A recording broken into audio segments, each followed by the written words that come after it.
welcome back to the Spotlight Games podcast for episode 197. I'm your host, Patrick, and dropping in this week, the homie, my dumpster boy, Cayman Darty. Woo, curveball there. I didn't think you were going to talk about me. Why wouldn't you I? never called me your homie. I did almost say Jake. I was like, I can't say Jake first. That makes no sense. You should have. That would have been so much funnier. I'm the homie? Yeah, I usually say the homie, JakeTwitchin. That's true. Yeah, I think I started to say my sweet dumpster boy, but I was looking at Jake, and so just the homie came out, and I was like, what do I do? You know, you could have introduced this as one singular Jake Dumpin. The homie, my sweet Jake Dumpin. It was right there. Yeah, correct. It was right there. Fuck. And then right we would there. respond in unison.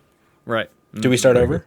No, we don't start over. No. We have a very fun show for you tonight. We are going, I say fun. We're going to talk about how Nvidia is maybe ruining video games forever. And then Jake's going to stick around for a Pokopia Spoilercast. But before we do that, how about some quick housekeeping? This is the Spotlight Games podcast where each week we spotlight the latest and the greatest in the world of video games. You can get it by subscribing to our YouTube channel at Spotlight Games Pod or by searching for Spotlight Games in your favorite podcast app. And hey, you can be on the show by tuning in as we record live Tuesdays at 8 p.m. Eastern Time right here on twitch.tv/SpotlightGamesPod. So be sure to follow us there so that you're notified when we go live, so you can be part of the conversation, just like Kayla Gray, High Score Weekly, a 2-monther, Sears Shard, Coal Mines, and many thousands more screaming fans. Thanks for being here, y'all. Some Dido housekeeping around the Dido sphere. Last night, one more game over at JK Games finished up Resident Evil Requiem, and next week, actually, Kayla in the chat, High School in the chat, are you starting Life is Strange next week, even though the game doesn't come out? Because their next game is Life is Strange Reunion. I hope you announced that. I'm pretty sure you did.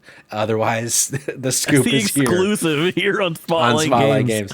And then tomorrow night, speaking of Resident Evil Requiem, I am finishing my playthrough on Drop and Dropout's Twitch. I have about an hour and a half left, I'm told. So going to finish that, which is very exciting. And then Thursday, myself, Jerica, perhaps Cayman, perhaps Jake. I don't think Jake, actually. Maybe a special guest. We're going to be talking about Crimson Desert. That comes out on Thursday. Very exciting stuff. Is it going to be Game of the Year? We're going to figure it out by Thursday when it comes out. You want a funny thing to talk about? Yeah, I do. I think Crimson Desert on Thursday doesn't come out until like 6 p.m. Eastern time. No fucking way. That's going to be a pretty good podcast. Wait, is that real? Is it really Thursday at 6 p.m. Eastern time? I'm pretty sure the 19th at 6 p.m. Eastern time. We have to pivot the topic, I fear. All right, I'm looking this up now. Oh my God. I do fear we must pivot the topic. Oh dear God, how did we do? Jake, where the fuck have you been? Not in the Discord. Just figured it out earlier today. God damn it. Hope to see you on Thursday when we talk about something. And final piece of housekeeping. This is episode 197, which means episode 200 right around the corner. April 7th. Put it in your calendars. Be here because we got a big, big announcement that you're not gonna wanna miss. That's our housekeeping. And that's our show. Thanks for being here. Thanks for watching. Thanks for listening. No, we're going to start with some what we've been playing. My sweet dumpster boy has been playing a game that I'm very excited to hear about. Yeah. Cayman, tell the folks at home, what have you been playing? Look, I'm excited to talk about this because I don't think enough people online are. And that game is Toxic Commando. John Carpenter specifically. John Carpenter's Toxic Commando. The best way to explain this is, and I think the GameRanks reviews are great. They just are just stealing their line, which is, if you think Left 4 Dead 2 on steroids would be fun or would be awesome, then this game's very awesome. It literally is just Left 4 Dead on steroids. It is a horde shooter, made by the devs who made World War Z, and I believe part of the team or the whole team that also worked on Space Marine 2, Warhammer 40k Space Marine 2. So you know that they know how to do horde shooters. I think the thing that works really well with this particular game is that its commitment to just being fun. Like they're not trying to reinvent the wheel. They're not trying to do anything that is not within the realm of what they're trying to accomplish, which is they want a game that plays like a B movie that you can play with 3 of your friends. I mean, that does sound fun. Yeah, and I think the coolest part about the game is you're not locked into being certain classes. You can do whatever you want, really. And so I think there's 4 major classes. You have your medic, your operator, which is what I play as, who has like a turret that floats around. Your medic obviously is your medic. You can heal people. You got like a healing aura. Then you have your striker, which is like your total tank offensive, like just you throw down huge bombs that blow shit up. And then you have your 4th character. Its name is, I'm fucking escaping me right now, what the 4th class is. I should fucking know this. 3 out of 4 is pretty good. 3 out of 4, thank you. That's passing grade. So either way, your team builds out however you want it to be, and technically you can play as like 4 tanks or 4 healers. Like it's certain games I feel like you get locked in, like you can't have more than one. Not the case here. Do whatever the fuck you want. And the way that you build your skill tree, the skill trees are huge, like fucking massive. So you can really fine tune exactly what your specific character you want to play as. There's a massive weapons list that you can go through. Each weapon also is highly customizable as well. So if you want to be like super mobile on the move with an SMG, like you can customize your SMG to be the most mobile, fast shooting thing. Now it's going to have shitty handling and no scope, but maybe you're playing a tank, like you're being a striker, and that's how you want to play. Your loadout comes with a pistol, at least for right now. Loadout's a pistol, a primary weapon, which is like an SMG shotgun or assault rifle. And then you can pick up in the open world, you can pick up special weapons. Special weapons are going to be things like grenade launchers, rocket launchers, sniper rifles, Gatling guns, things like that. Hard to find, but totally worth exploring, which brings me to the biggest thing that I think makes this game unique, is you're not exploring linear levels. It is like they pump you in, drop you in randomly into a big map with the mission objectives. Each difficulty actually has different mission objectives. So you may, if you're like swapping around difficulties, you may have different objectives that you're trying to complete, which gives like a variety of spice of life. Here's the big selling point, guys. You can do the entire game solo. You really can. You can play the entire game solo. I actually watched a guy online who was like playing on the hardest difficulty with bots. And it was like, yeah, you can do it. They just get better with you. So your bots are getting like, they get smarter as you go into higher difficulty to help you if you do want to play at a higher level. That being said, they're not dumb. So I'm playing as the operator. So I have like the full build out. The rest of my team builds out as is, with the other 3 classes. And then I have like, anytime I was like feeling like the party was getting low, my healer would just like pop. So it was like constantly healing us, getting us like prepared. We were doing all of the things I think that work well within an ecosphere like this game work well here. My problem is I worry about if it has legs. In that like continual content, or in that the audience isn't there, or both? Both. So you start off with 12 levels, I believe. This feels right, 12 or 10 levels total. And levels, here's the thing, levels are about an hour plus. So they're not short, which I'll bring up why that's maybe a problem in a bit. But the thing is, though, is you jump into the game, you get all this stuff going. The problem I have is that I just don't know with those 10 levels, with the variety that you're getting, if it's going to keep people hooked for those, unless they're dropping more levels to play. If they are, then I think the gameplay loop is good, because the truth is you're constantly leveling up.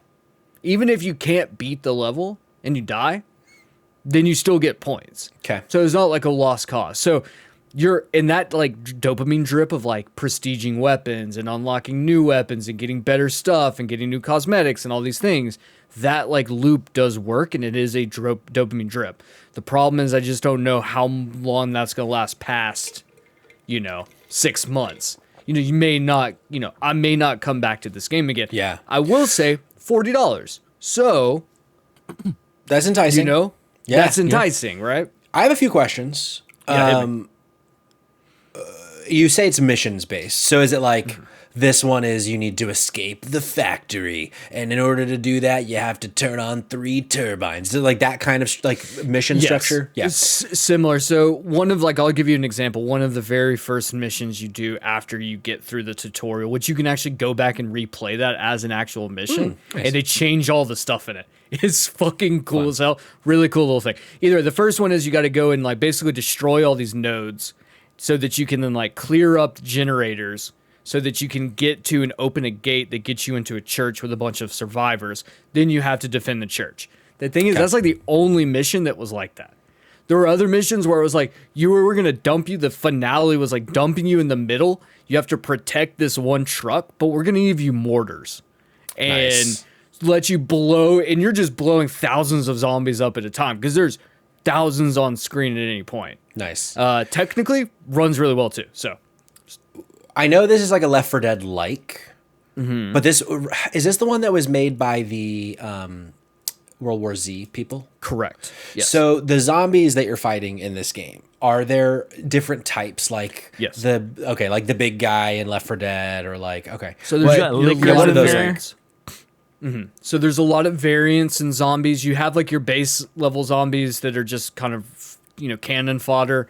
Then you have like elevated zombies that'll have like electricity that'll be attached to them that can like wipe you. Or some will show up that'll be like blood bombs or fire bombs that you just hit them. And if you can strategically use those to your advantage to basically wipe out an entire horde by like blowing two of those up at once. But then if they get to you, then they'll wipe 50% of your health away. So it's Got it. really, Okay. so it is kind of nice. And then, you have your like specialty variants and things like that. The bosses, there's also bosses that'll pop up from time to time. They're kind of interesting on how you combat those. Nice. And a lot of those are mainly going to be like I don't want to spoil anything because it's kind of late into the missions that you get some of those, but they're really cool on how they do the design of because those are like the finale, right? But it is very much, you do get a lot of moments like the Left 4 Dead where it's like, you've hit the final spot. You're waiting on the helicopter to pick you up. Hold out for 3 minutes. And it's just, you just see for Hordes. miles. You're like, this will never fucking end. Yeah. And it's awesome feeling when like John Carpenter's soundtrack's popping off. The one thing I'll say though is that it is always online, even when you're playing solo. So if you want to pause, you cannot. And if you're inactive for more than a few minutes, it boots you out. I'm hoping, and from what I've read online, they're patching that. Okay. So that if you do play online, will be a pause button. There isn't one right now, though. Ranking our biggest pet peeves is an interesting topic that I think we should do at some point. But that's fucking high for me. When a game won't same. let Yeah. me pause, oh man. Like, it grinds my fucking There's no fucking gears. purpose in it. Yeah. Unless you're a game that is like, you are completely online with other players, then yes, that makes sense. However, a game like Dark Souls doesn't need to have a fucking... Correct. Honestly, it's Why? one of the biggest reasons I don't like playing a FromSoft game is that I can't pause. And like There's no reason. Yeah, it drives me nuts. It's like, what if my house is on fire? And I mean, I have bigger fish to fry with my house is on fire. But it's like, I don't want to have to fight that. You mean to tell me that my house is burned to the ground and I have to fight this boss again to get my souls back? I don't think so, Jake. Right. I don't think so. Dude, it is cut to me in 2004 explaining to my parents that I can't just come down for dinner. This game's online. Me talking to my wife, literally on Saturday. Her being like, Cayman, I need you to come out here and look at this thing I'm working on. And I'd be like, you're going to have to give me 30 minutes, buddy. Yeah. Can't Maybe happen you right don't, now. but that's the work reason. like And when that. a mission's an hour plus long, I'm like, hey, I gotta lock in. Like I told Sid, I was like, I can literally not move from this spot for at least an hour. Yeah. So Hey. it's gonna be tough for parents. Yeah. I'll tell you that much. Right. Good thing sure. none of us are parents. Yeah, for Cayman, any sure. final thoughts on Toxic Commando? Toxic Commando, yeah, I think it's really fun. $40 price point. I don't think there's a reason why you shouldn't give it a nod. I would be shocked if this game doesn't see like a $10 knockoff, like, a $10 discount in the near, like, probably month or so. Because I think they're going to want to try to entice people to get into the game to continue it running. But I think if you like Left 4 Dead, you really should play this game. I feel like it's like a genre that I don't think gets a lot of love, and I think this is a perfect You played- way to get back into it. Back for Blood? I played like a mission of it and was like, yeah, I don't like this. Yeah, this is not This, like Back this 4 seems Blood. better than that. Considerably better. Yeah. I love that. Cameron, Well, are you excited for 4 Loop? Fuck you. The only thing I like that is 4 and it's Loco, baby. hey. Right. Do they still make Four Loco? Yeah. They just I took think they out have a the nerfed energy version. drink. Yeah. Yeah. Ah, okay. Yeah. Kids 'Cause I these feel days like- don't know shit. I was never really a Four Loko drinker, but then I remember hearing people talk about Four Loko went away, but then like I hear people still talking about drinking it, and I'm like, which is it? And I see now they took away the real Four Loko. Here's the thing, real Four Loko, and this is gonna be a time capsule moment, so someone lock this in. There was a time in which we had things called synthetic weed. Yeah. And if you were real hardcore, you would drink Four Locos and smoke synthetic weed at the same time. Fuck. And then you'd vomit everywhere. Was that like K2, like spice or whatever the fuck they called it? Dude, who fucking knows, man. It was from Arrakis, I believe. I think I might have tried that. Hey, you want to buy some spice? Also, Kayla in the chat says they nerfed Four Loko before we got GTA 6, which was very funny. So true. And then Sirius points out, didn't they nerf Four Loko before GTA 5? Which... Dude, we're so fucking old. We're so old. Yeah, I don't know. GTA 5 is pretty fucking old, too. Yeah, that's very true. True. Gentlemen, our first news story of the day, it's not a good one. And in fact, it's our only news story of the day. There wasn't that interesting of like a news spotlight for this week. So we just got one title story plus, of course, the Pokopia Spoilercast. So don't go anywhere if you have played enough Pokopia. But first, Nvidia, unfortunately, they're doing some fuck shit. Jake, they're doing some fuck shit. I'm pulling from VGC's Andy Robinson. Nvidia has announced DLSS 5, the next generation of its image enhancement technology, which it claims is, quote, the most significant breakthrough in computer graphics since the debut of real-time ray tracing, end quote. Whereas previous iterations of DLSS used AI technology to upscale game resolution or improve frame rates, DLSS 5 uses an AI model to alter the visuals of supported games with what Nvidia calls photoreal lighting and materials. DLSS takes a game's color and motion vectors for each frame as input and uses an AI model to infuse the scene with photoreal lighting and materials that are anchored to source 3D content and consistent from frame to frame, the company said in an announcement yesterday. Bridging the divide between rendering and reality, DLSS 5 empowers game developers to deliver a new level of photoreal computer graphics previously only achieved in Hollywood visual effects. DLSS 5 will arrive this fall, and in an announcement video, the tech is shown drastically, as you're seeing in the B-roll, altering the appearance of characters and environments in games such as Resident Evil Requiem, Starfield, and Assassin's Creed Shadows. According to Nvidia, developers will be able to tune intensity, color, and masking to determine where and how enhancements are applied to maintain the game's unique aesthetic. This looks fucking dog shit. This looks so bad, dude. It's so funny. It's so tone deaf and so funny that this is what they went for, and that the reaction has been exactly what you would hope it would be, basically. Yeah. Is How at long least have you somewhat spent on reassuring. Twitter? Oh no. Is Not Twitter all about much this? time. Twitter's also a cesspool full of bots and Correct. AI as is, so they're already propping themselves up. I mean, if you're seeing that the opinion is negative, then I'm seeing the opinion as positive. So I think we split in the middle, which is terrifying. I haven't seen a single positive thing about it, but also Really? I don't get on Twitter these days. But I mean, obviously our Discord is an echo chamber. I don't know that there are many differing opinions in the Discord unless it's about specific video games. However, looking across media, or rather journalism, like the IGNs of the world, the GameSpots of the world, everybody is ripping this apart from a journalistic standpoint. So my first question to you both is, do you think that matters? Do you think that people could be loud enough right now to course correct this at all? Or do you think that we're fucked? Cayman and Jake, I see you both nodding your head no. You know my favorite thing to say about AI, my favorite saying, I say it all the time. You can't put the genie back in the fucking bottle. Yeah. And I fear it doesn't matter what we want anymore, and it doesn't matter what people think we want anymore. They're just going to take the path of least resistance, and this is how we're going to get graphical jumps, I think, going forward. And it sucks, and hopefully we put up enough of a ruckus for it to be... I don't know. They're going to use this technology to make things look better for the foreseeable future. You know what I mean? This is just step one of it. Yeah. And this is our graphical increase to the next generation.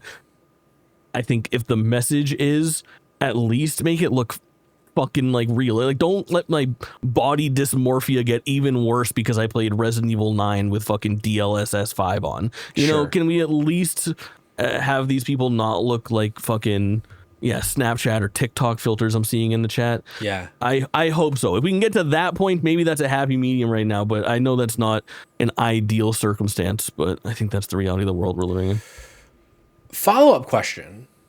So this whole thing, like DLSS off, DLSS on, I know, so I don't really play a ton of games on my PC. I just don't, sitting at this desk makes me feel like I should be working.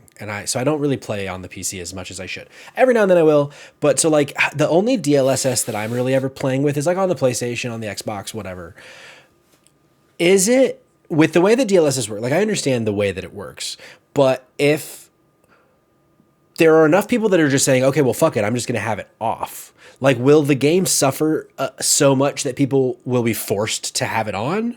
Or do we think that there is a world in which enough people are like, I don't like yassified Grace in Resident Evil 9, so I'm going to just turn it off. And then they see that now their, users are down 65% of using their product. Like, is that a path forward? Or is that not, like, people are just going to use this because they have to? I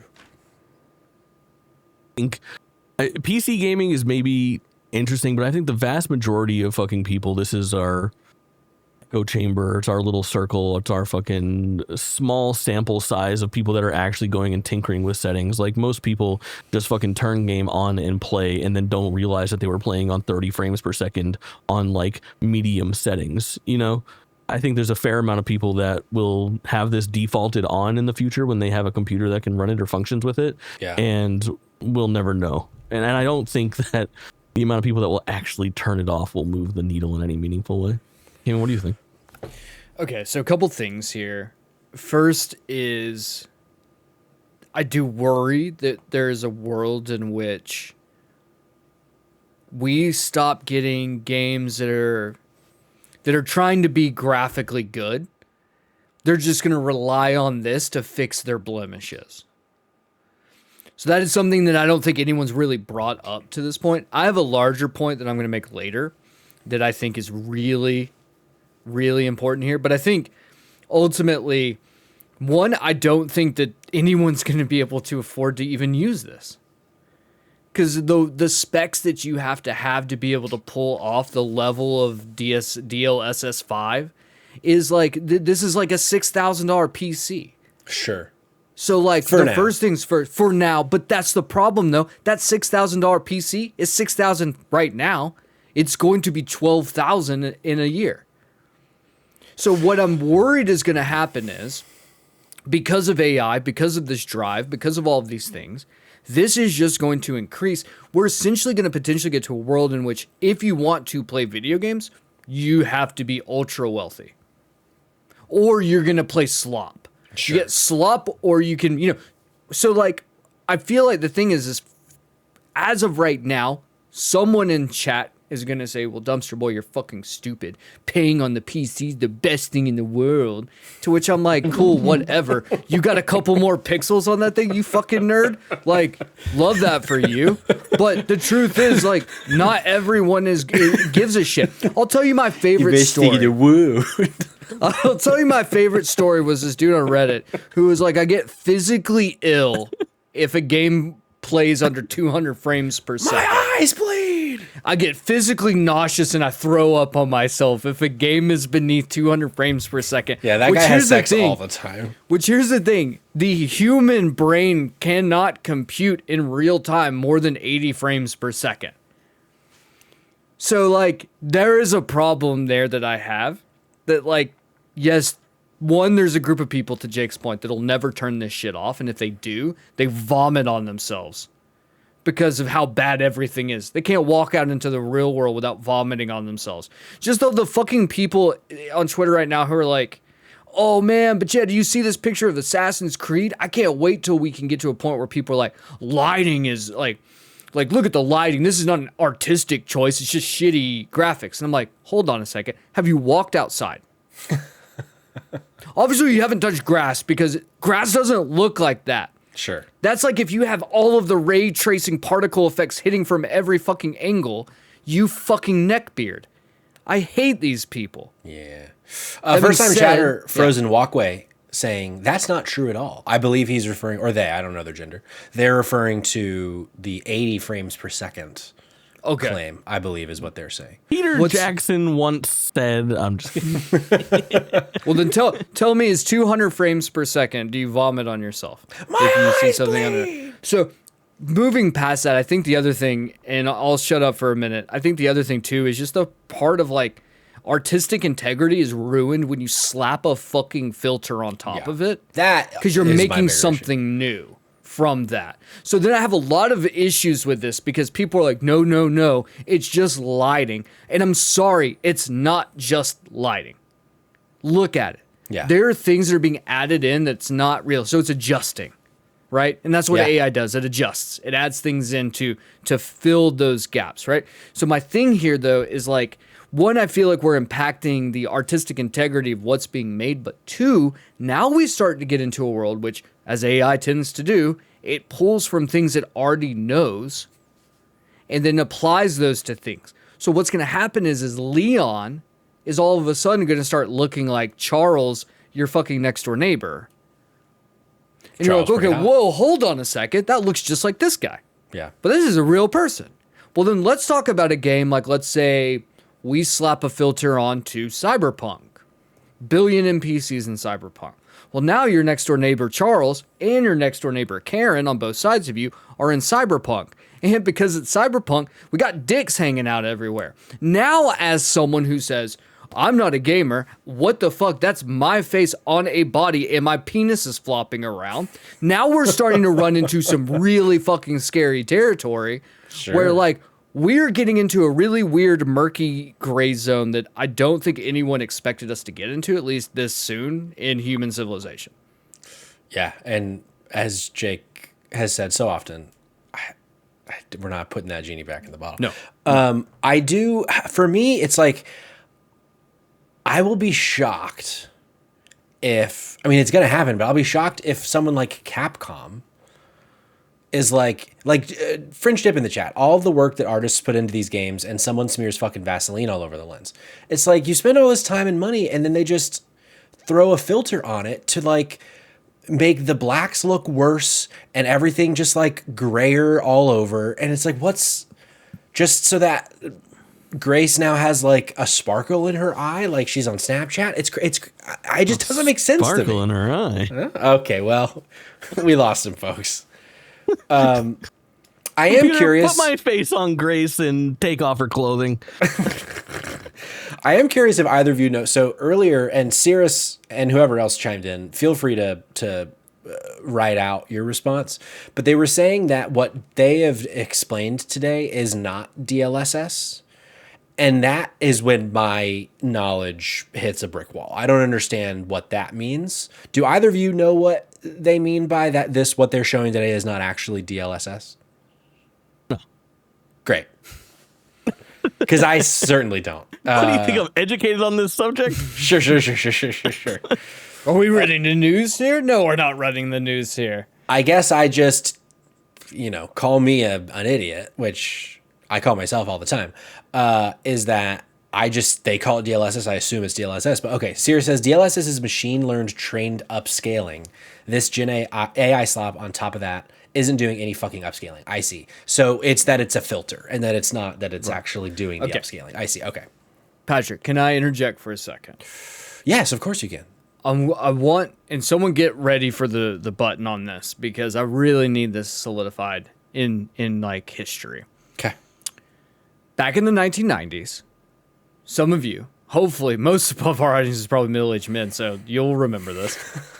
There was a senator, Joe Lieberman. Ooh, Lieberman. Who was really upset because of a game called Mortal Kombat. Why? Yeah. Because Mortal Kombat was incredibly violent, and it was the first time we had realistic characters committing violence on screen. Now let's flash forward into the 2000s, and all of us remember Modern Warfare 2's No Russian level, which kicked off another firestorm of like bringing in very realistic violence that you're putting into the hands of the people. Now let's flash forward even further to a most recent example of being, I think the game's Ready or Not, has a school shooting level. And that also brought about a bunch of controversy because of how realistic that game looks. Now, let me tell you folks, and lock this in. The more realistic video games get, the closer we are to losing them entirely. And what I mean by that is that they will not stop, because once we have a situation where we have photorealistic violence that you can commit in real time digitally, they will fucking shut that shit down. They've been trying for decades to shut that shit down. And the closer we etch nearer and nearer into a point in which this is as realistic as you can possibly get, there is a moral click that will switch on, and someone is going to say, hey man, maybe this isn't okay anymore. Maybe we shouldn't be playing games in which we're murdering people in real time. And I can tell you right now that this conversation is going to come up with Grand Theft Auto 6.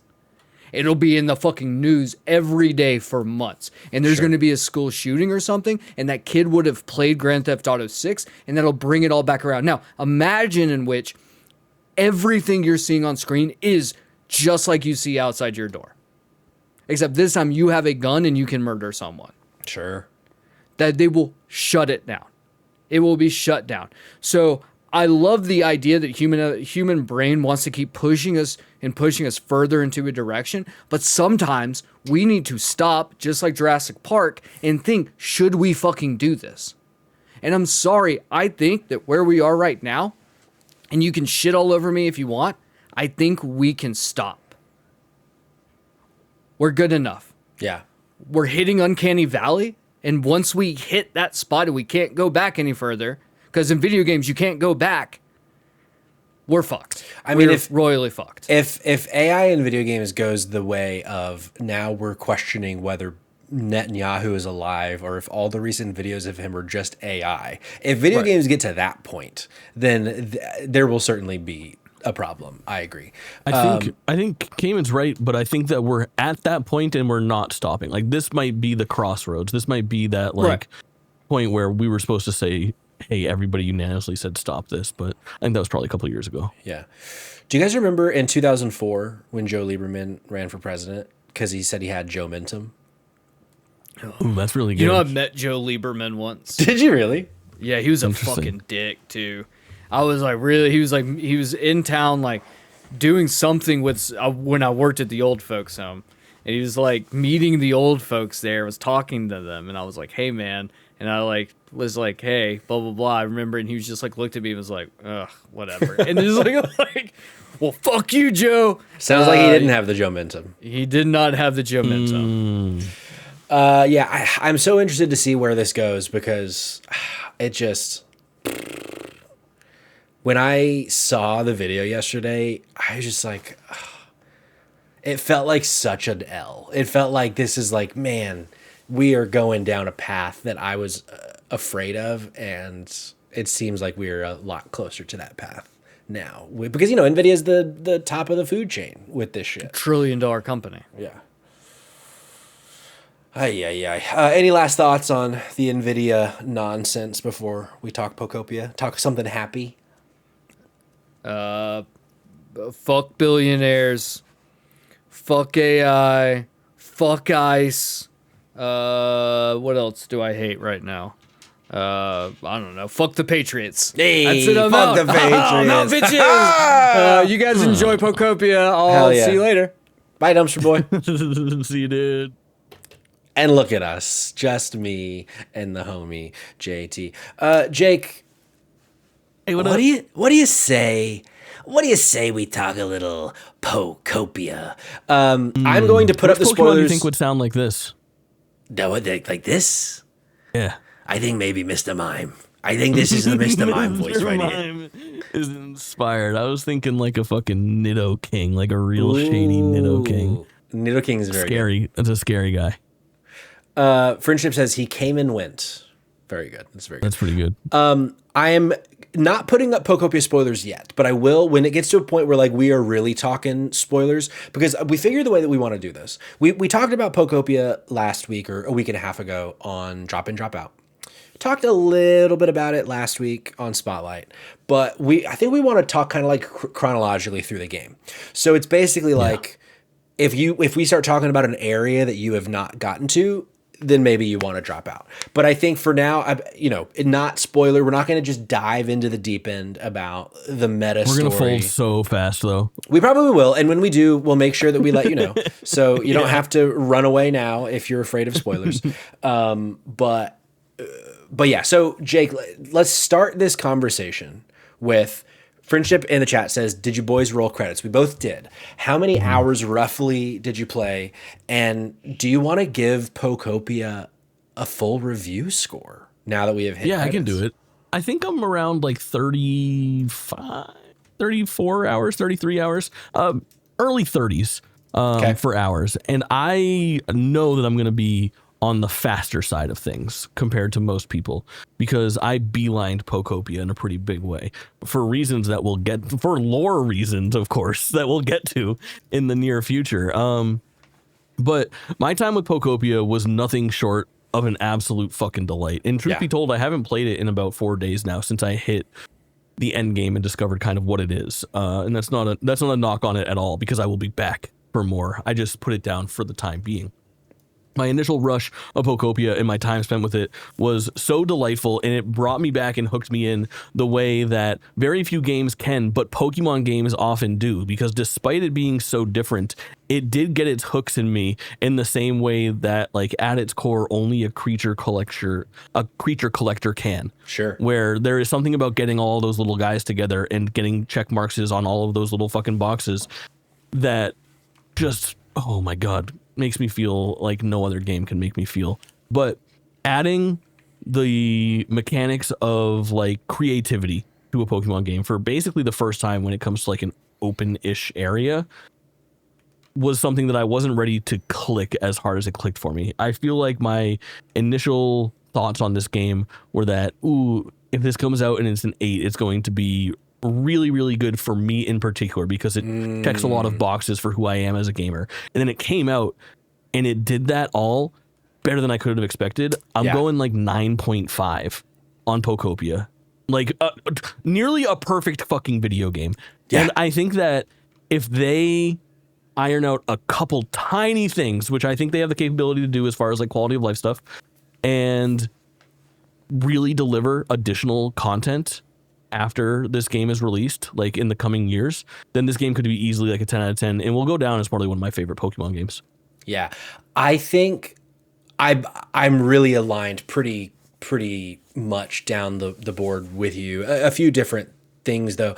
I about doubled your time. I'm almost at 70 hours. I'm at like 68, 69 hours.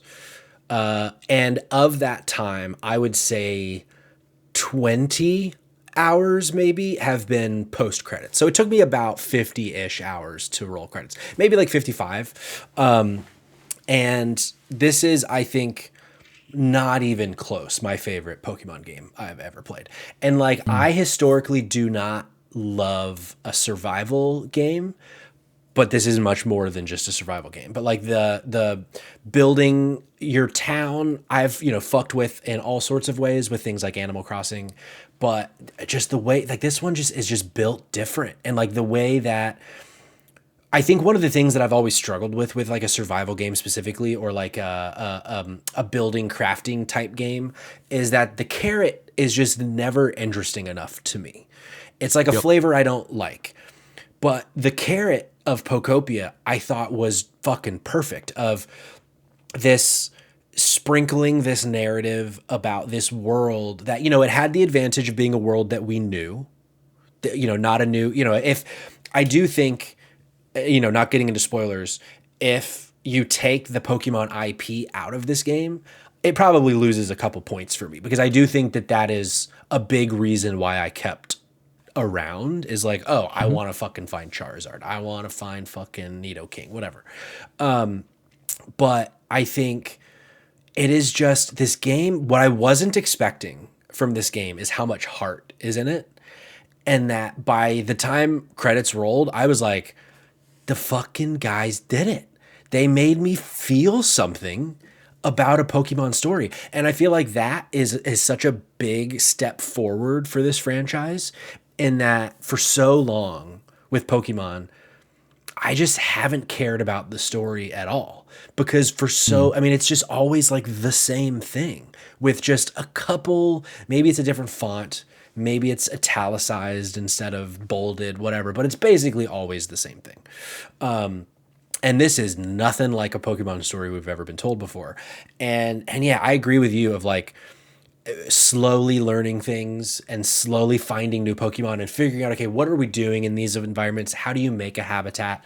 Oh, now I found this item 10 hours ago and now I've discovered a habitat that I can create with it.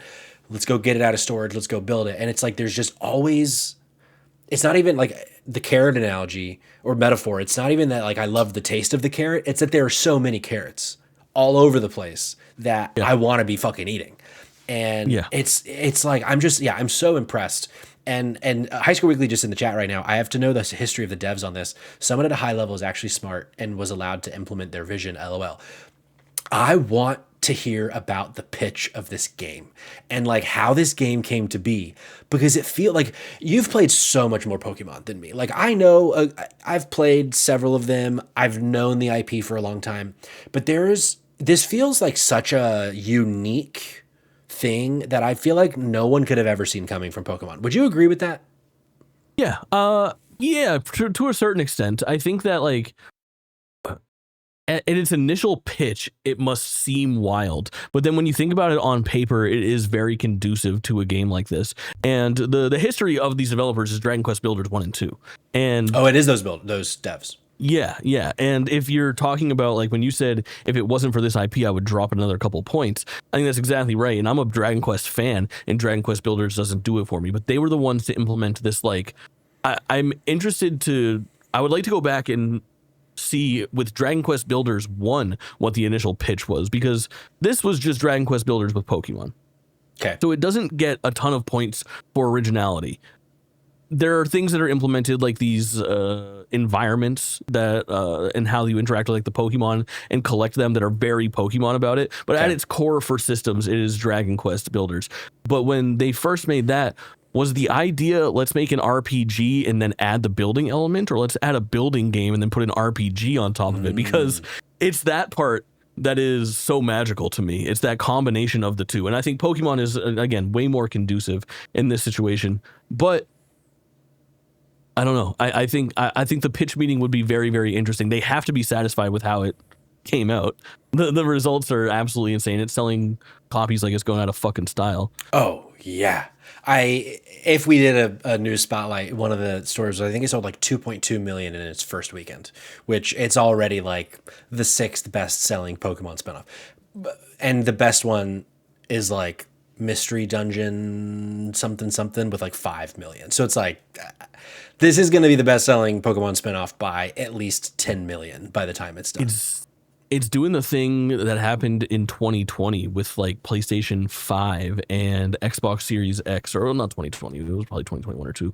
But Hogwarts Legacy, where it came out and it made such a splash, and it made people that were fallen fans of the IP or the genre go out and purchase the system for this. I think this is like the unlikely system seller for the Nintendo Switch 2 so far. I think over Donkey Kong Bonanza, over like any of these Switch 2 edition games that they put out. Outside of that, it's what Mario Kart World is the only other like big exclusive. Yeah. I mean, because I think to add to that, it's like when I think about the people in my life that don't have a Switch 2, it's like 85%.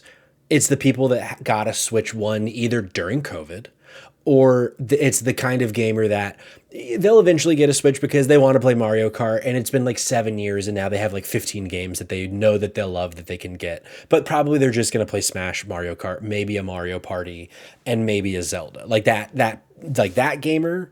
And then, the other half of that is like they got it just for Animal Crossing. So it's like, okay, well, that's easy. If you loved Animal Crossing, you're going to love this. And then like 15% of the people that I know that don't have a Switch 2 are people that play a lot of video games, but they just either, budget, or they were just like waiting for the thing. So it's like, for me, 100% across the board, all of those people, I am now saying now is the time. Like if you've been waiting for a Switch 2, Pokopia is the reason to buy a Switch 2. And it's like, you know, it's not like that's going to be the only thing you're going to be playing. Like you said, we got DK Bonanza, we got Mario Kart World, we have all the upgrades for the games, blah, blah, blah, blah, blah.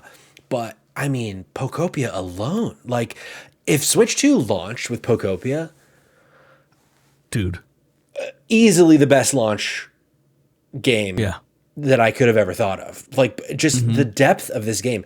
So like, and again, I'm not getting into spoilers, but I'm surprised that you say you hit credits and you've just not touched it since then, because I'm like so enthralled with doing so much more post credits that like one of the areas that we'll talk to that I finally went to, I waited basically until the very, very end, is like now there's so much that I want to try to do there. That's like, oh, interesting. Now I almost wonder if I waited too long, but then I didn't, because now I've spent like 10 straight hours just there building up and exploring and building these things that I want to talk to you about later.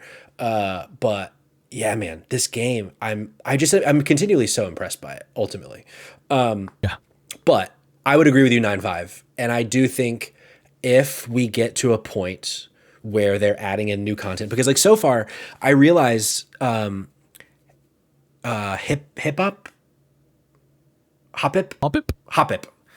Hop Anonymous.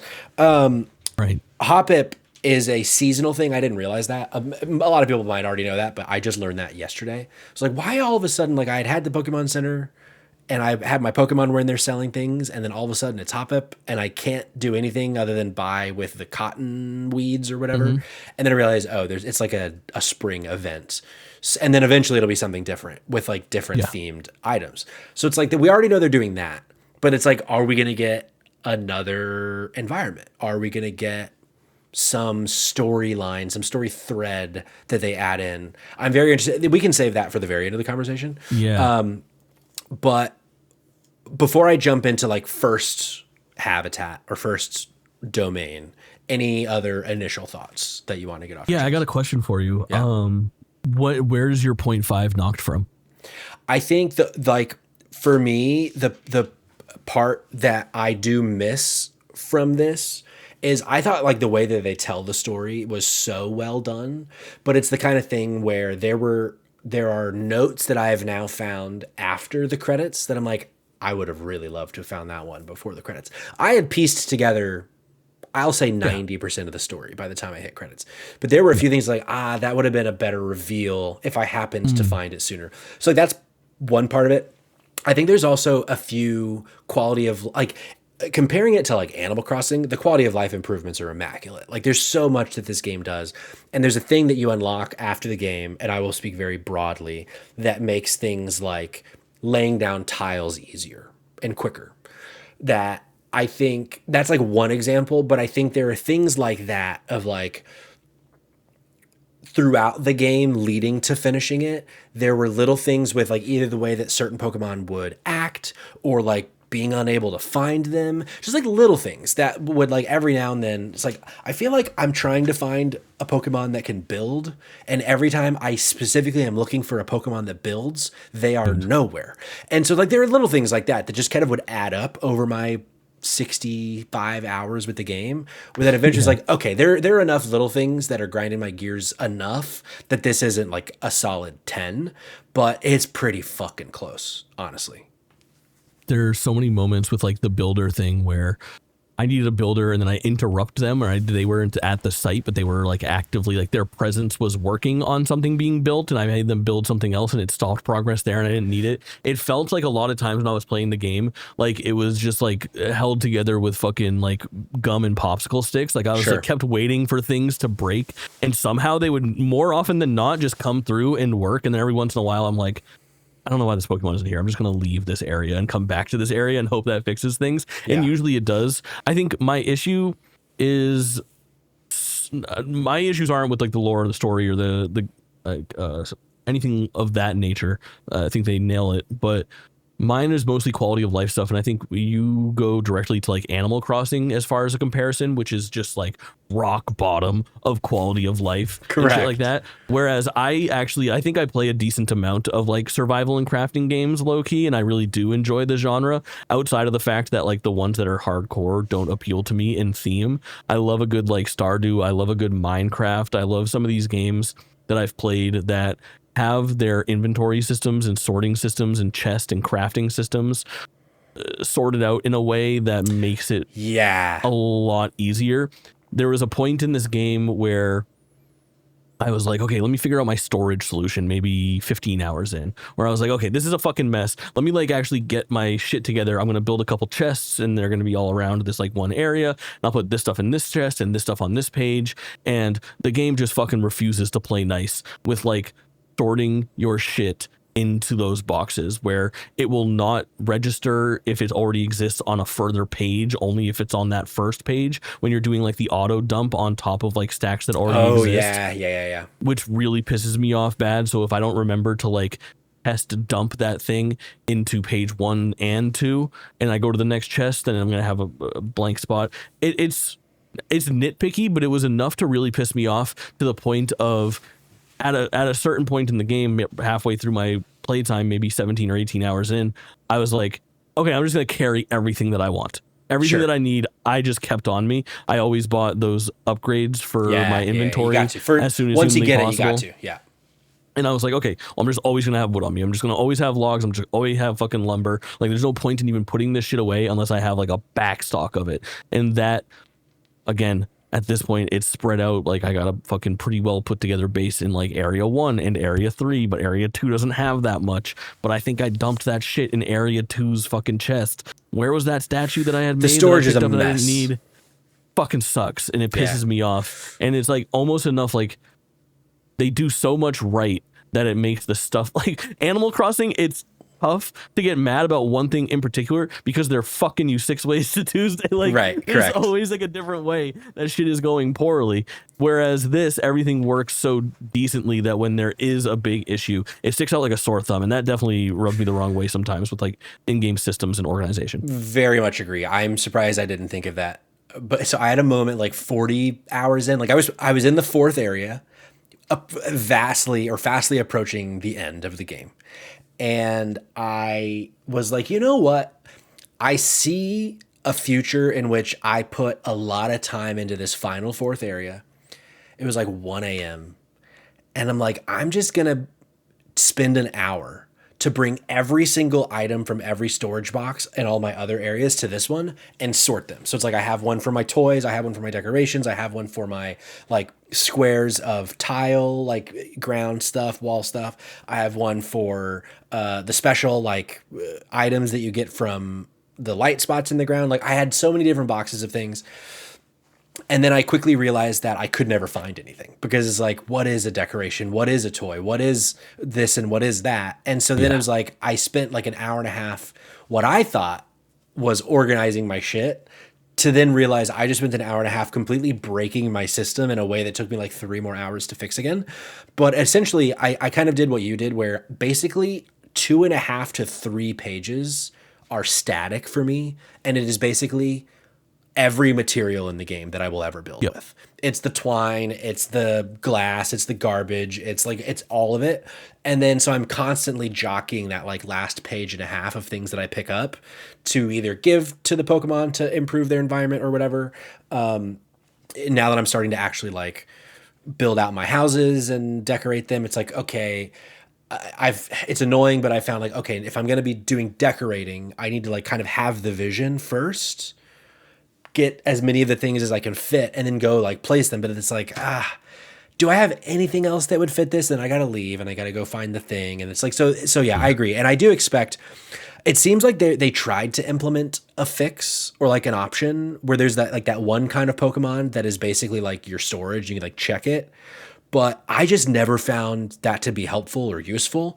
So I don't know if there's like a way with that Pokemon that I'm just not using it correctly, but I never mechanics fucking used it. That are just like buried in this. Like I was like 25 hours into the game, and I was like, I cannot find this Pokemon, and I activated this mode where I was like, the Pokedex is now tracking this Pokemon, and I can talk to anybody to just like locate them. And they're like, how do you do that around? It was in the Pokedex, I think, where you go to the Pokedex, you click on it, and then there's like a little tiny little like menu options down in the bottom right where it's like press Y or X. And it puts you take your Pokedex out and you walk around with it out and you talk to Squirtle and she's like, hey man, you seen so-and-so? And he's like, oh yeah, he's not in this fucking area. I had no fucking idea you could do that. So there were two things also. So Coal Mines in the Discord a few days ago was saying like you could ask a Pokemon that can teleport to like take you to a Pokemon. I've not figured out how to do that and I'm 80 hours into this video game. So like if you know how to do that, please tell me. But also Coal Mines also says in the chat, my issue is that in my experience, it seems like some areas have plenty of builder Pokemon while others have like one. I struggle to get builders in my second area, but my third, I have like 4 already, while I don't even have the right materials to build. Something that I learned about 10, 15 hours ago is Pokemon will follow you from one area to another. So what I am now doing with my building, because it's like, you know, even at this point, I might have 25 Pokemon in all of my areas, but I might only have 2 builders or 2 cutters or whatever. So in the final area or like the sandbox area, I'm building a lot of really big shit there. So I have essentially, you know, it's annoying because you can only bring 5 at a time, but I've like been bringing like waves of Pokemon in here just to build. So I have like 17 things being built right now while we're podcasting because I have like 6 different water people on 6 different buildings. I have a bunch of builders because so I would recommend you do that in terms of like, if you're having struggle with finding builders, is just go to a different area and then teleport to your home while they're following you and they'll come with you and they'll leave when you're done building. Such a fucking common thing that I've seen of people that are like, there's just systems that are completely lost on them. Like I watched somebody realize like 25 hours into the game that they could have more than one Pokemon follow them at a time. Yeah. Like, oh, can you imagine walking back and forth every single fucking time? And it's just like little stuff where it's like, ooh, if you pressed A on that one piece of fucking Professor Tangro's dialogue, you probably just don't know that, huh? Yeah, like, that's a tough situation. Yeah, Cog in the chat saying if you, Tangrowth will tell you, but only if you try to ask him where someone is. I never asked him, so I've always, that's another issue I've been having is like, okay, I really need to find Pokemon X. Where the fuck is it? But it's like, even so, like all those things combined, I feel like it isn't enough to outweigh how fucking good of a time I'm having. But it is keeping it from that 10 for me. So it's like, I think the 9.5 feels very apt for my experience so far.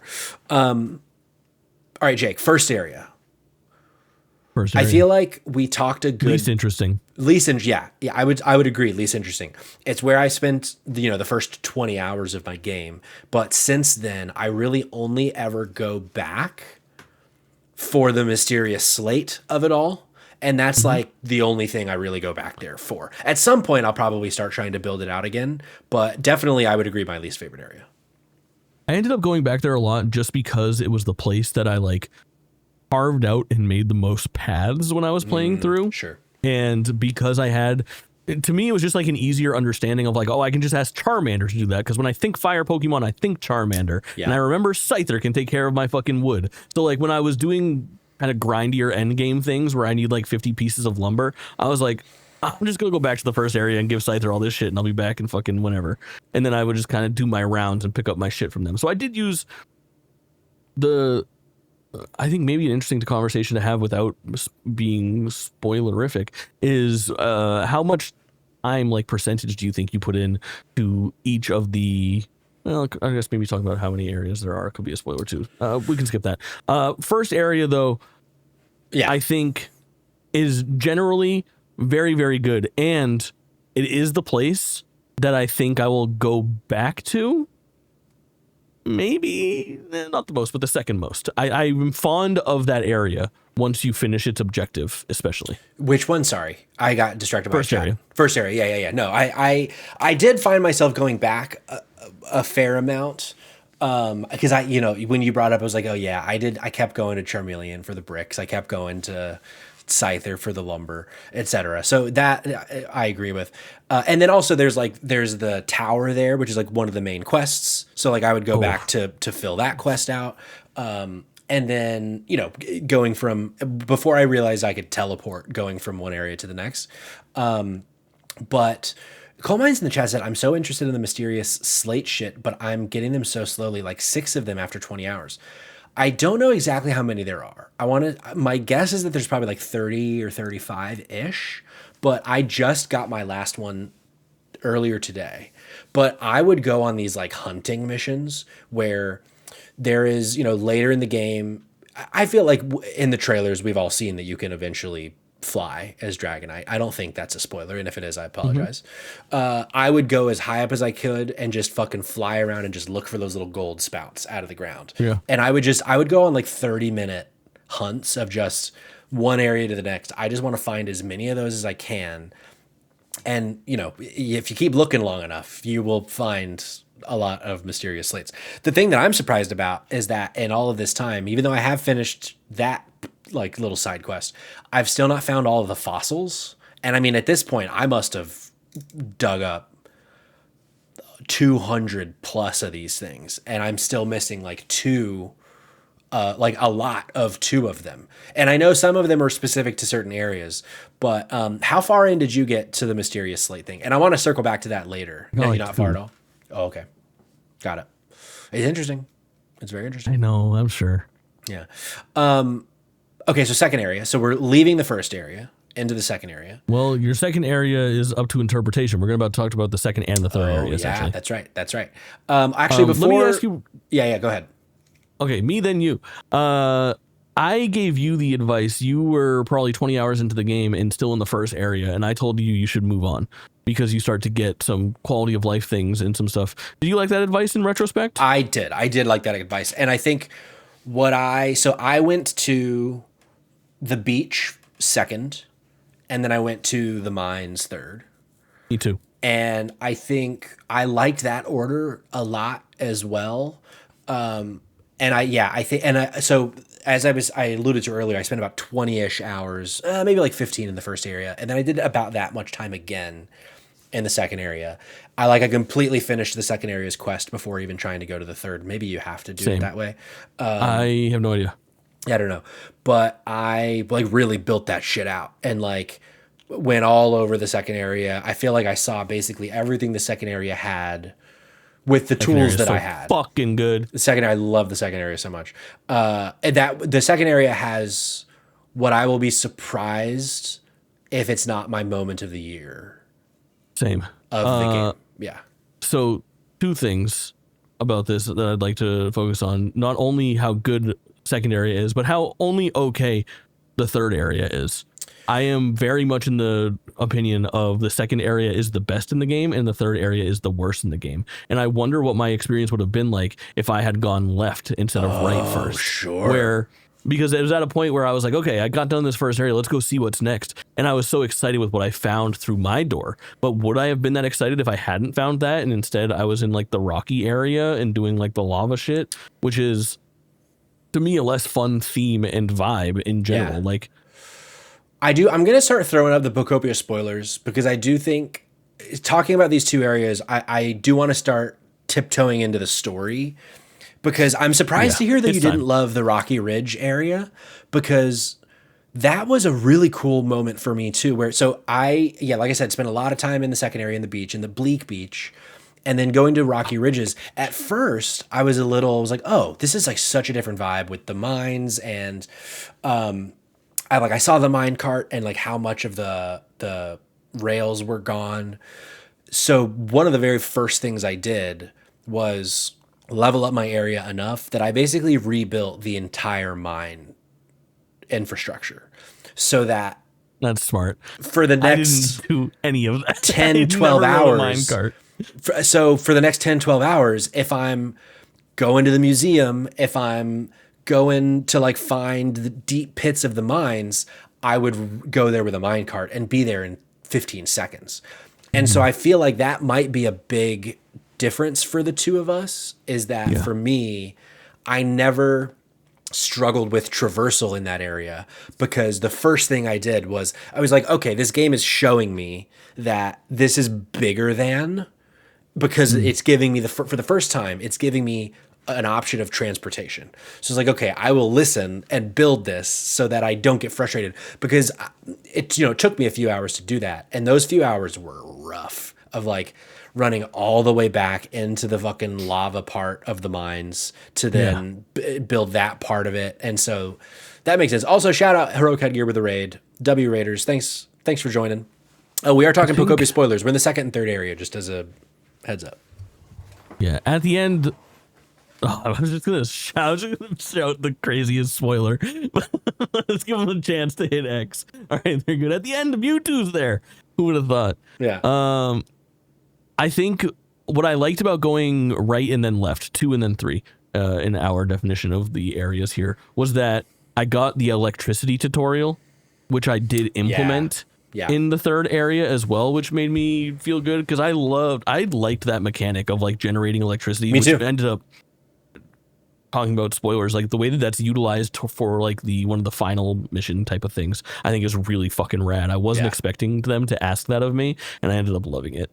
But yeah, I think in general, I am just a sucker for like, you know, I'm Sapphire over Ruby. I'm water over fucking fire type person. So just like the vibes of the beach were really good for me. And I also think that like, it is really tough to pit those two against each other when you look at like the cast of characters that you're helping out. It's like fucking Greedant and Rotom are your homies in the fucking rock area, and my that is a like great point. Snorlax and the coolest Pikachu that I've ever fucking seen in my life. Pikachu, oh my god, how have we not even said Pikachu's name? That is a really good point. Yeah. For that reason alone, I would put Bleak Beach above Rocky Ridge, just because. But something that I really there were like 4 things that I've really fucked with Rocky Ridge, even though the certain Pokemon that were there didn't really speak to me. I thought so. At this point in the story, if you're still here, you know good and well what is happening in this game and why the humans are gone. The globe was dying, and all sorts of weather things were happening. So when I get to the third area and I realize that this place has been fucking Pompeii'd, I was like, that's so fucking cool. Like what what a unique, interesting thing. And like finding the museum, and then realize like the whole ceiling, the roof of the 3 museum buildings all completely ashed in. So like digging that out. And now like when you fly over, now I can see like the tops and the fossils, dude. It's like, oh, it's so fucking good. So like that I thought was really cool. I also, by this point in the game, so I'm like 30-ish hours in, and I'm just like desperate for sweet food, bitter food, anything other than dry and spicy, because all I can find is the blue like chesto berries and the carrots, and it's like I need carrots. Oh yeah, okay. Yeah, the carrots were spicy. I was like, there's so many of my Pokemon that are stuck. W Matt Exposure for being here. W for the follow. Hell yeah, thanks for being here, Matt. There were moments where I'm like, this Pokemon will not progress because I need this type of food I can't get. And so then I was like, oh, I'm going to learn how to cook. Cooking must be the answer. It wasn't. But like you don't find the bitter and the sweet till later still, but getting the upgrades of powers with food, of being able to punch through rock faster, being able to water more of an area with soup, being like, that was a huge unlock for me in the third area that I really appreciated. Was okay, now I'm starting to, that's why like there was a friend of mine that has been playing the game, and she was like 30 hours into this point and had not left the first area, and I was like, you must go, because the amount of shit that you're missing out on, like basically the feedback you gave me, I gave her, because it was like, there's so much that you don't realize will help you if you leave the first area. This is reminding me of this fucking one point. The hardest mission in this entire game is this fucking Torkoal chilling in the hot spring. He's like, bring me to town. I need a path. And then I fucking make this guy his path, and he's like, it's too crazy. I can't possibly. It's too bumpy. This thing's freaking the fuck out. So I am just like trying to do the least, and I'm making like the shoddiest path ever for this dude. I'm like, here's just like volcanic ash in a single file line. Please walk over it and stop fucking me here. This is killing me. Took me so long to only then, moments after finishing that, getting the fucking graveler thing where I could have just cleared that whole shit right after. But goddamn, that first time using the graveler transformation and then holding down the button so that it changes to the mine or whatever the fuck the thing is, the rock smash, and then fucking and it has like the Sakurai special, dude, the hit stop every time you fucking break something with the graveler. Where it is such a satisfying progression. I love leveling shit with graveler. Me too. In the like sandbox area, I've been graveling my heart out. I've been like, okay, I gotta have fucking 14 hamburger steaks with me so that I can just plow through half this mountain and then eat another one and do it again. It's so funny though that I had that experience with the slowpoke version of that mission in the first area. Slowpoke was so cool to me. He walked right over. But I mean, that was funny because it's slowpoke. But then because the first thing I did in Rocky Ridge was build the mine cart thing. That's right. He just jumped on that, and it was like, it took, I still had to wait for him, but it took 5 minutes. That's so funny that he just drove that. Yeah. Excuse me. But yeah, I thought the reason I don't think, I mean, a lot of them I think are really kind of neck and neck for me in terms of areas. The reason I do fight for the Rocky Ridge area is just like the vibe of the whole thing, of it being like encased in ash, and how much of the within the mountain, within the museum, you like, it just kind of opens up more of the narrative for you, because at that point, like I said, we know what's happened. Now we're just trying to figure out, okay, are they alive? Are we trying to get to them, etc.? Like that was when I started to try to figure out those pieces of the puzzle, which I really enjoyed. The museum also has some of like the first indicators of like a well-preserved civilized area, I feel like, which was really cool. That like side area by the museum is so like fucking cool. It's like, and then inside the museum is like the music room, right? Like the recreation room. It's like the first time you get like full color of like you've been making like wood doors and stone houses, and you walk into this room and it's got like fucking glass and office chairs, and I'm like, ooh, fuck, what is going on in this game? Because things are a little bit more beat down, I think, generally in Bleak Beach. And I mean, dude, we're burying the fucking lead on this whole thing. It's like, we can stop calling them fucking Bleak Beach and whatever Rocky Mountain. It's fucking Pewter City and Vermilion City, dude. So fucking cool. It's the coolest thing in the fucking world. Yeah. That's why this is like an actual game of the year contender for me. I agree. Yeah. The moment that I alluded to earlier in Bleak Beach is when you realize you're in the SS Anne. Dude. It's so fucking good. Like, so I did want to ask you some questions, because I'm really glad that I played about 10 or 15 hours of Leaf Green before this, because I was reminded of things like the SS Anne. Otherwise, I feel like that I might have forgotten that and be like, oh yeah, that's right, that was the ship from the first game. But so the very first area that you're in, is that an area, like, is that a town or I think it's Fuchsia City. Okay, Fuchsia City. And remind me which one Fuchsia City is. Like, what's the gym leader in Fuchsia City? Do you remember? It's the one that changes, I'm pretty sure. I think it's Koga. I think it's the one, well, if you know because Koga is like that's like the most interesting city as far as like changes. Okay, so we're gonna go into the deep Pokemon lore for a second, but I'm pretty sure. So the Kanto region is interesting because it's the region in Pokemon that has been explored the most, right? So you play Pokemon Blue and Red and you get the story there, and Koga is the gym leader. I think like the 7th gym leader or something like that. And then you beat the Elite Four and that game ends. And then when you play Pokemon Gold and Silver, you famously go through the entire Johto region, and at the end they say, and if you want to be the real Pokemon champion, go back and get 8 more fucking badges. in Kanto, and you go back to the original Pokemon Blue. Still one of the best twists and secrets and post games ever in any video game ever is the Gold and Silver retread of Kanto. But it's the one where there's a changing of the guard. I learned that from you. I didn't know that was. You mentioned that on a podcast like a year ago because I never played the second gen. I only ever played the first gen, and then I watched the anime. Just play like Heart Gold or Soul Silver on stream, start to finish. Like I would do that. So fucking good, and you could probably beat the crowds too because more than likely we'll get some Johto remakes in the next 2 or 3 years. Yeah, like it's time. They'll give us that.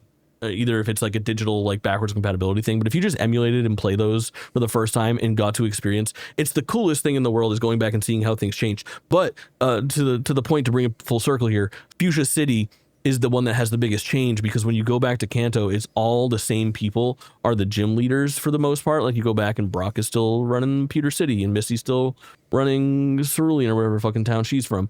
And things don't get weird until the last ones because Giovanni's no longer around and he's 8th, so it's run by, you can probably guess who your former rival from Kanto rival. Yeah. It's Gary or Blue or however you want to spin it. And then 7, Koga's gym is now run by somebody else, and it's Koga's daughter or son, I think. And Koga, you're like, where's this guy? He is now in the fucking Elite Four. He got called up to the big leagues from the gym leader into that, which is always Koga really cool the psychic Koga one? lore.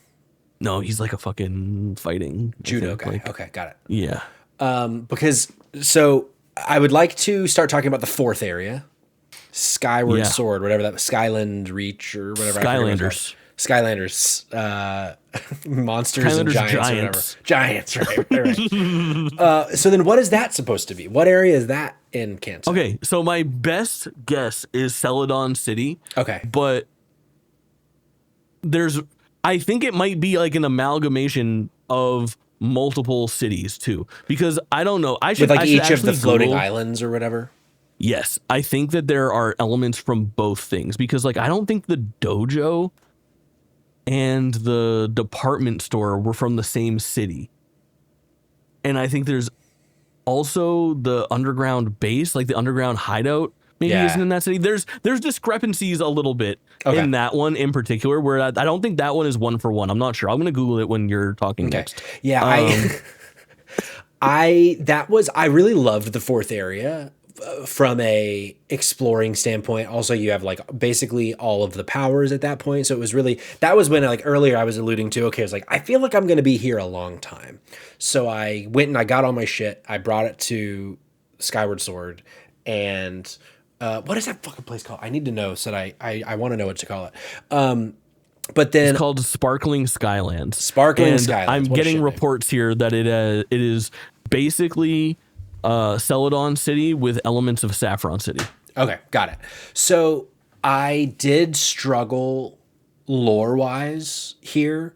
I didn't realize for a very long time that the giant building that you're rebuilding is like from... it took me a lot. Like eventually I was like, oh, this must be this region's version of the SSN.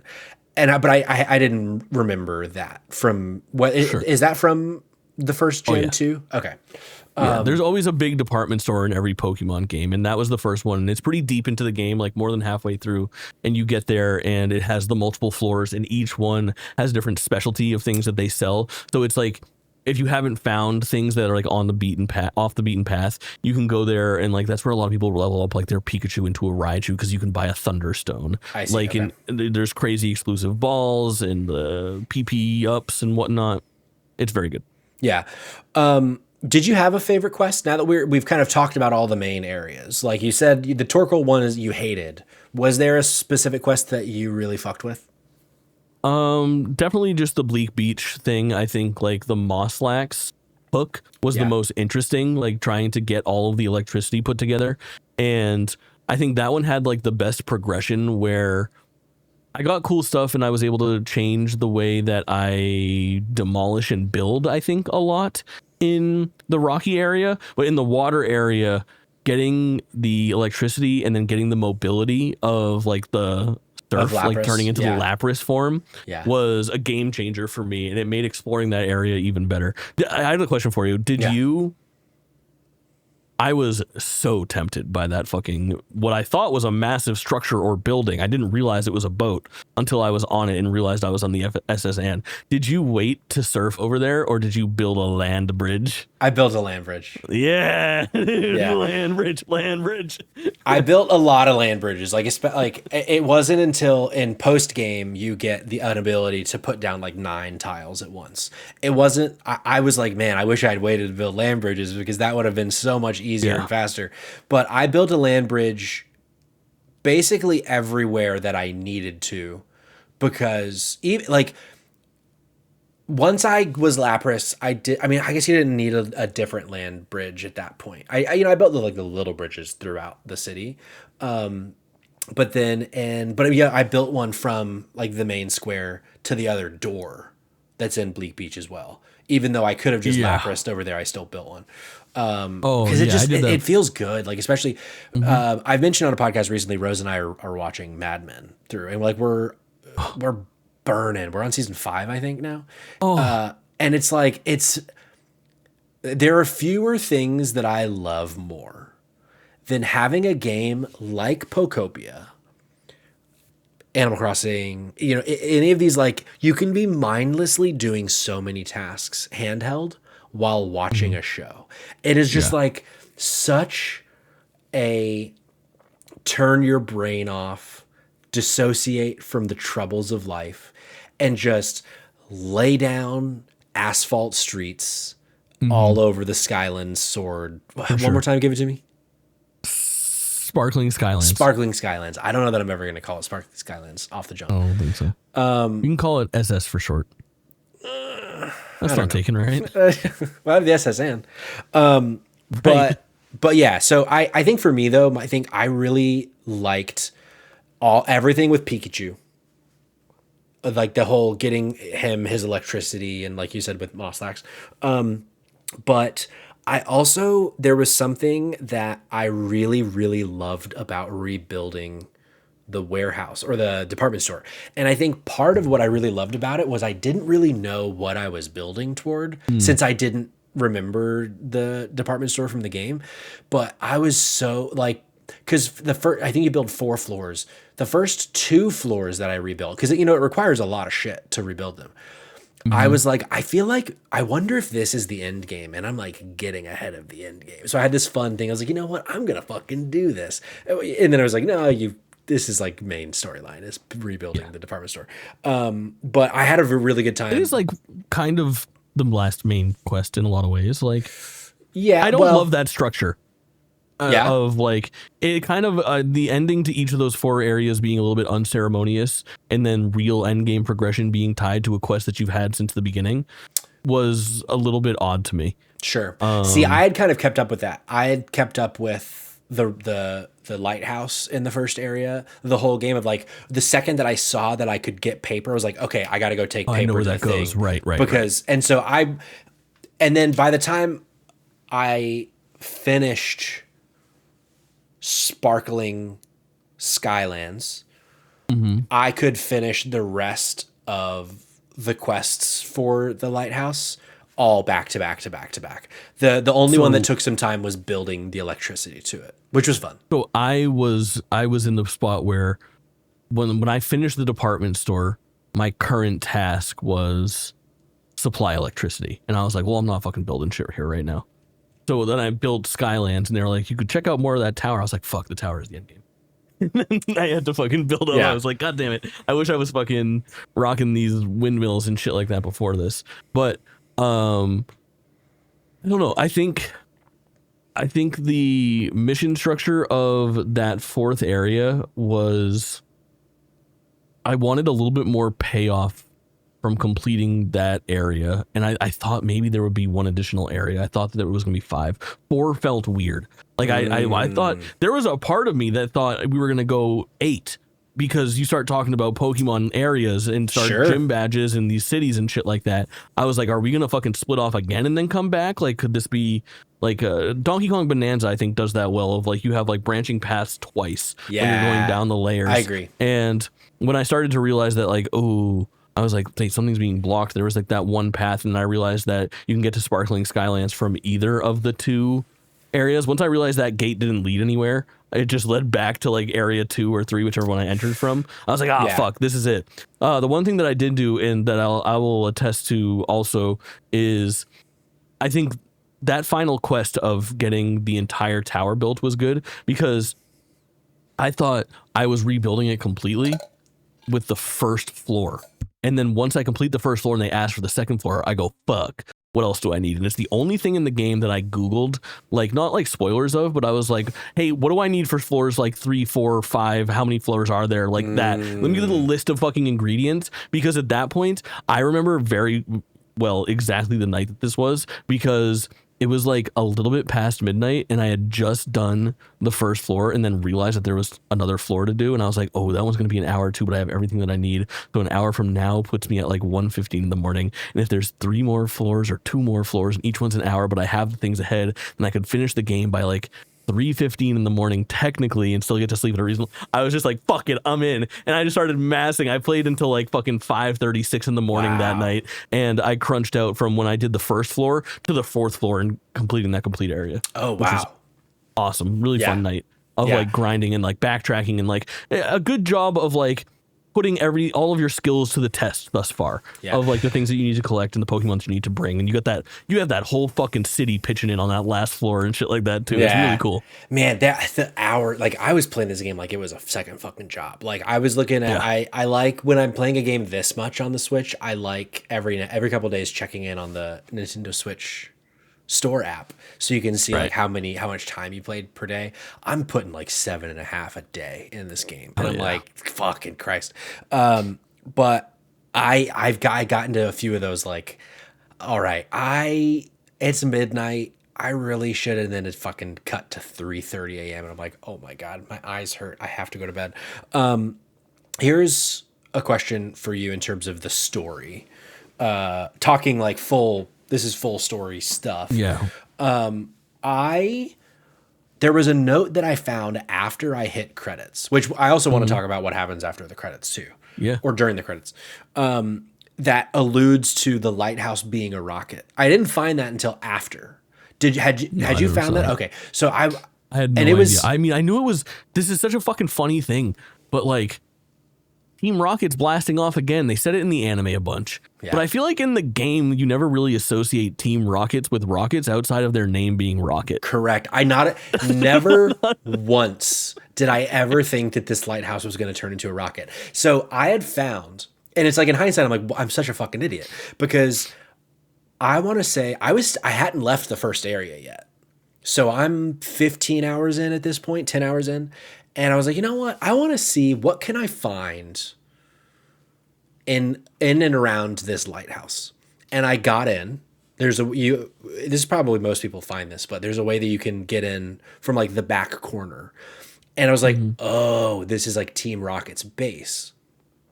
So then I'm like, as I'm playing this game, I'm thinking, and like the ways that I'm finding notes, I started thinking that maybe Ditto, us, the protagonist, was a Team Rocket Ditto for a really long time. And because also like you're trying to finish these quests and you're trying to like, you know, and I was like, wait a second. Surely helping Team R, which is Team Rocket. Like they're purposely doing a terrible job of hiding who they are. Right. And it's like, it's so funny because the first time I ever saw Team R, I was like, oh, obviously Team Rocket. But I never once considered that Team R being Team Rocket meant that we were trying to build them a rocket to go up into space. Even though at this point I knew the humans are in space.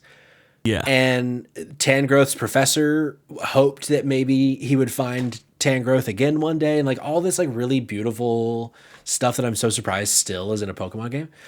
And then the walls come off the lighthouse and I'm like, of course this is a rocket.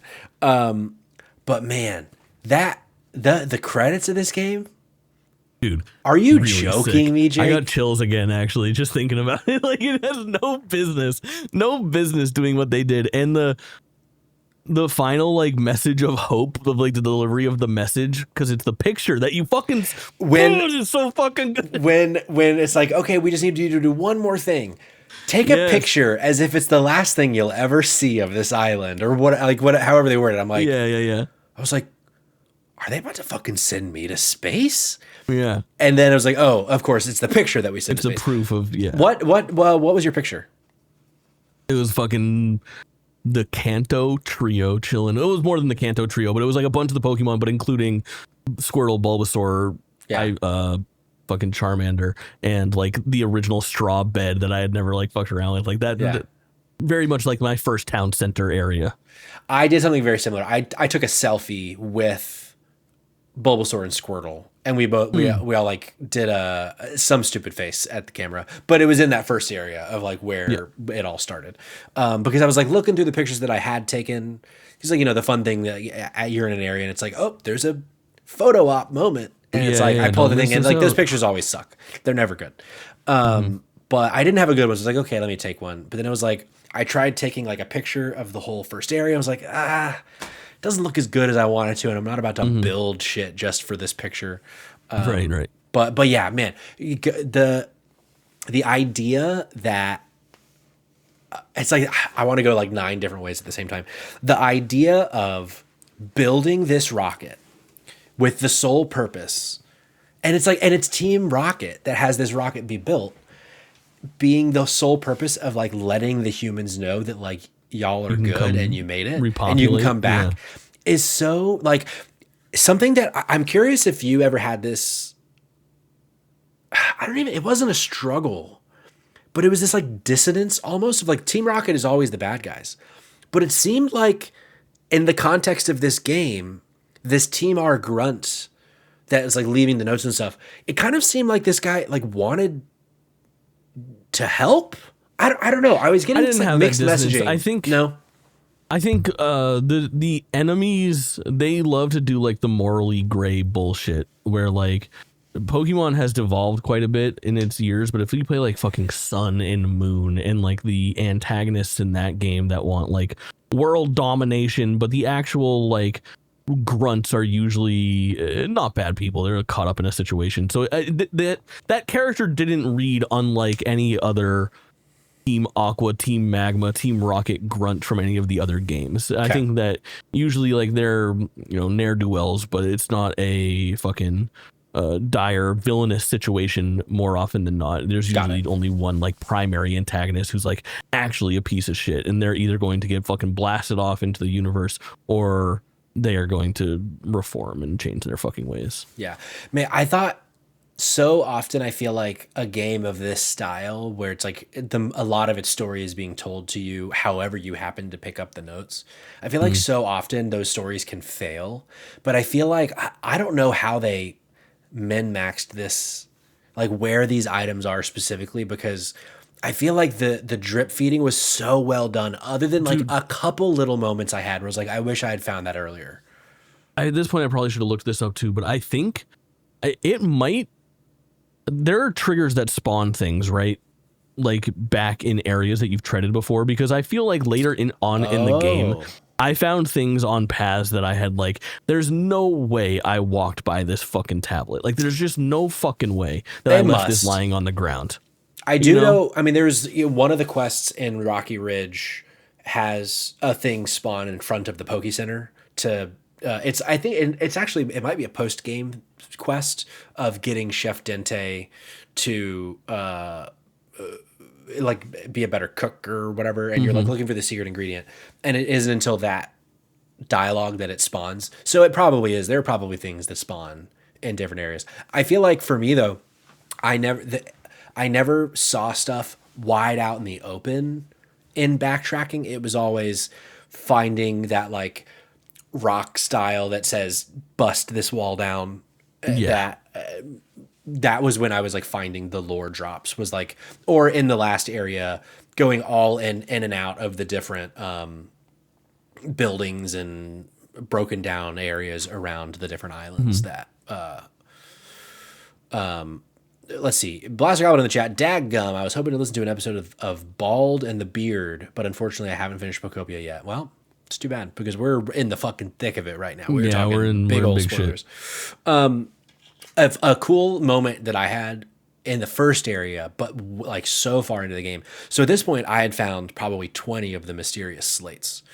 Wow. And for some reason, So like you're in that first main area, and to the right, like where you very very first build, to the right is the waterfall and stuff, and then right across the little tiny hill is the Poke Center, and then that's where you either go right to the beach or left to Rocky Ridge, and then you can bust through to go straight to this other like area that's back there.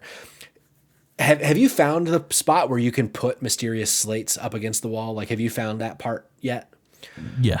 I It's didn't like, find that. when you walk by that, you go to like the left, right? And it's Yes. like down the path. I found that fairly early.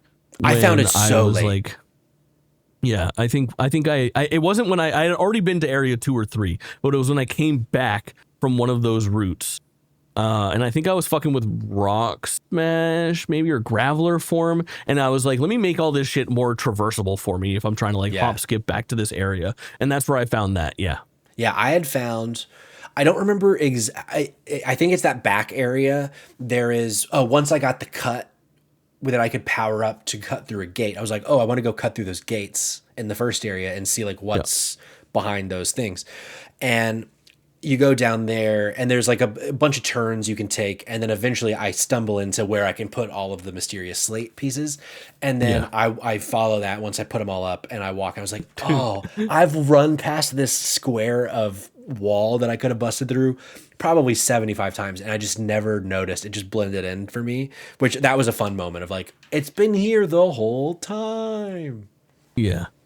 It is very fucking good. I think that area I think I actually found it more reason. I guess I found it earlier than I thought I did, because I remember very specifically I was down there looking at one of those branching paths when I realized I could turn into Ditto if I was standing in the 1x1 square. Yeah. And being like, what the fuck? Yeah. I'm this little dude.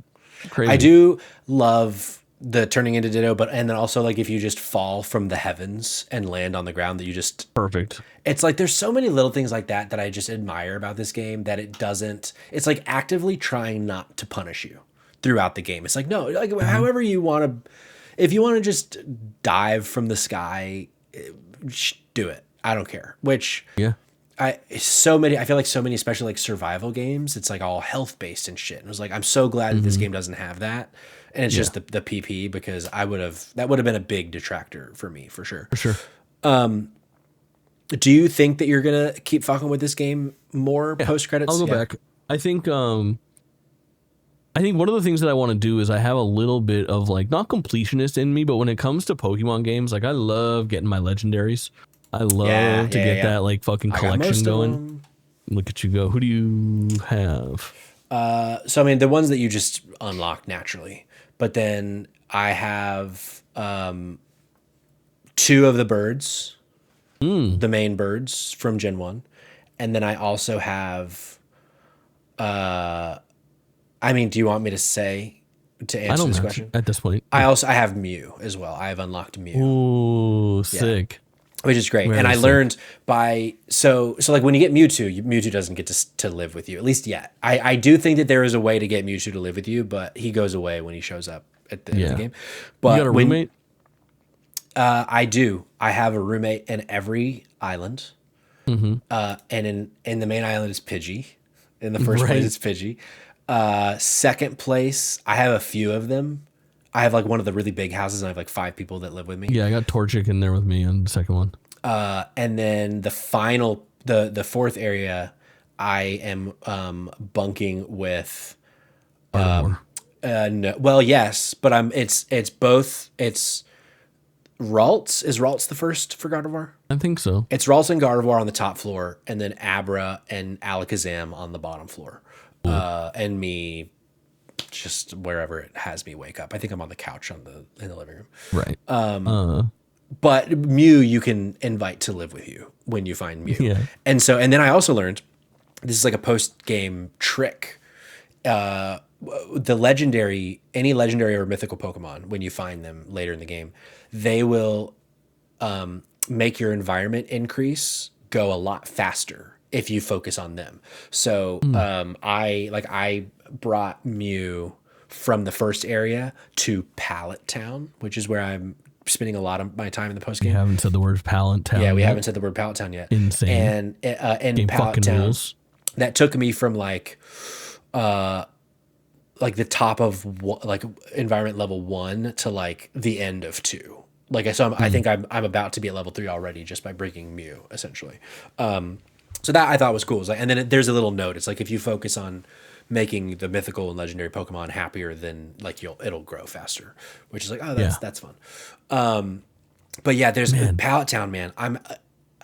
I feel like at first I was like, man, I don't love that it's just a sandbox, and it is, but that is like the carrot of Pallet Town. I feel like is obviously you can like build it. You can build a whole city if you want to, but that's also where you can start finding more mythical Pokemon. That's where you can get like Moltres, Articuno, and Zapdos. Thank you. Which is like these like giant buildings you have to build that they're inside of, which is very fun. Yeah, that's cool. And but then the existence of Pallet Town does make me wonder what they might do in the post game, if anything, like with like post content releasing. Like, I wonder if this is as big as it gets with like, I think if they don't do a fucking full expansion with another town, I am so goddamn disappointed in them.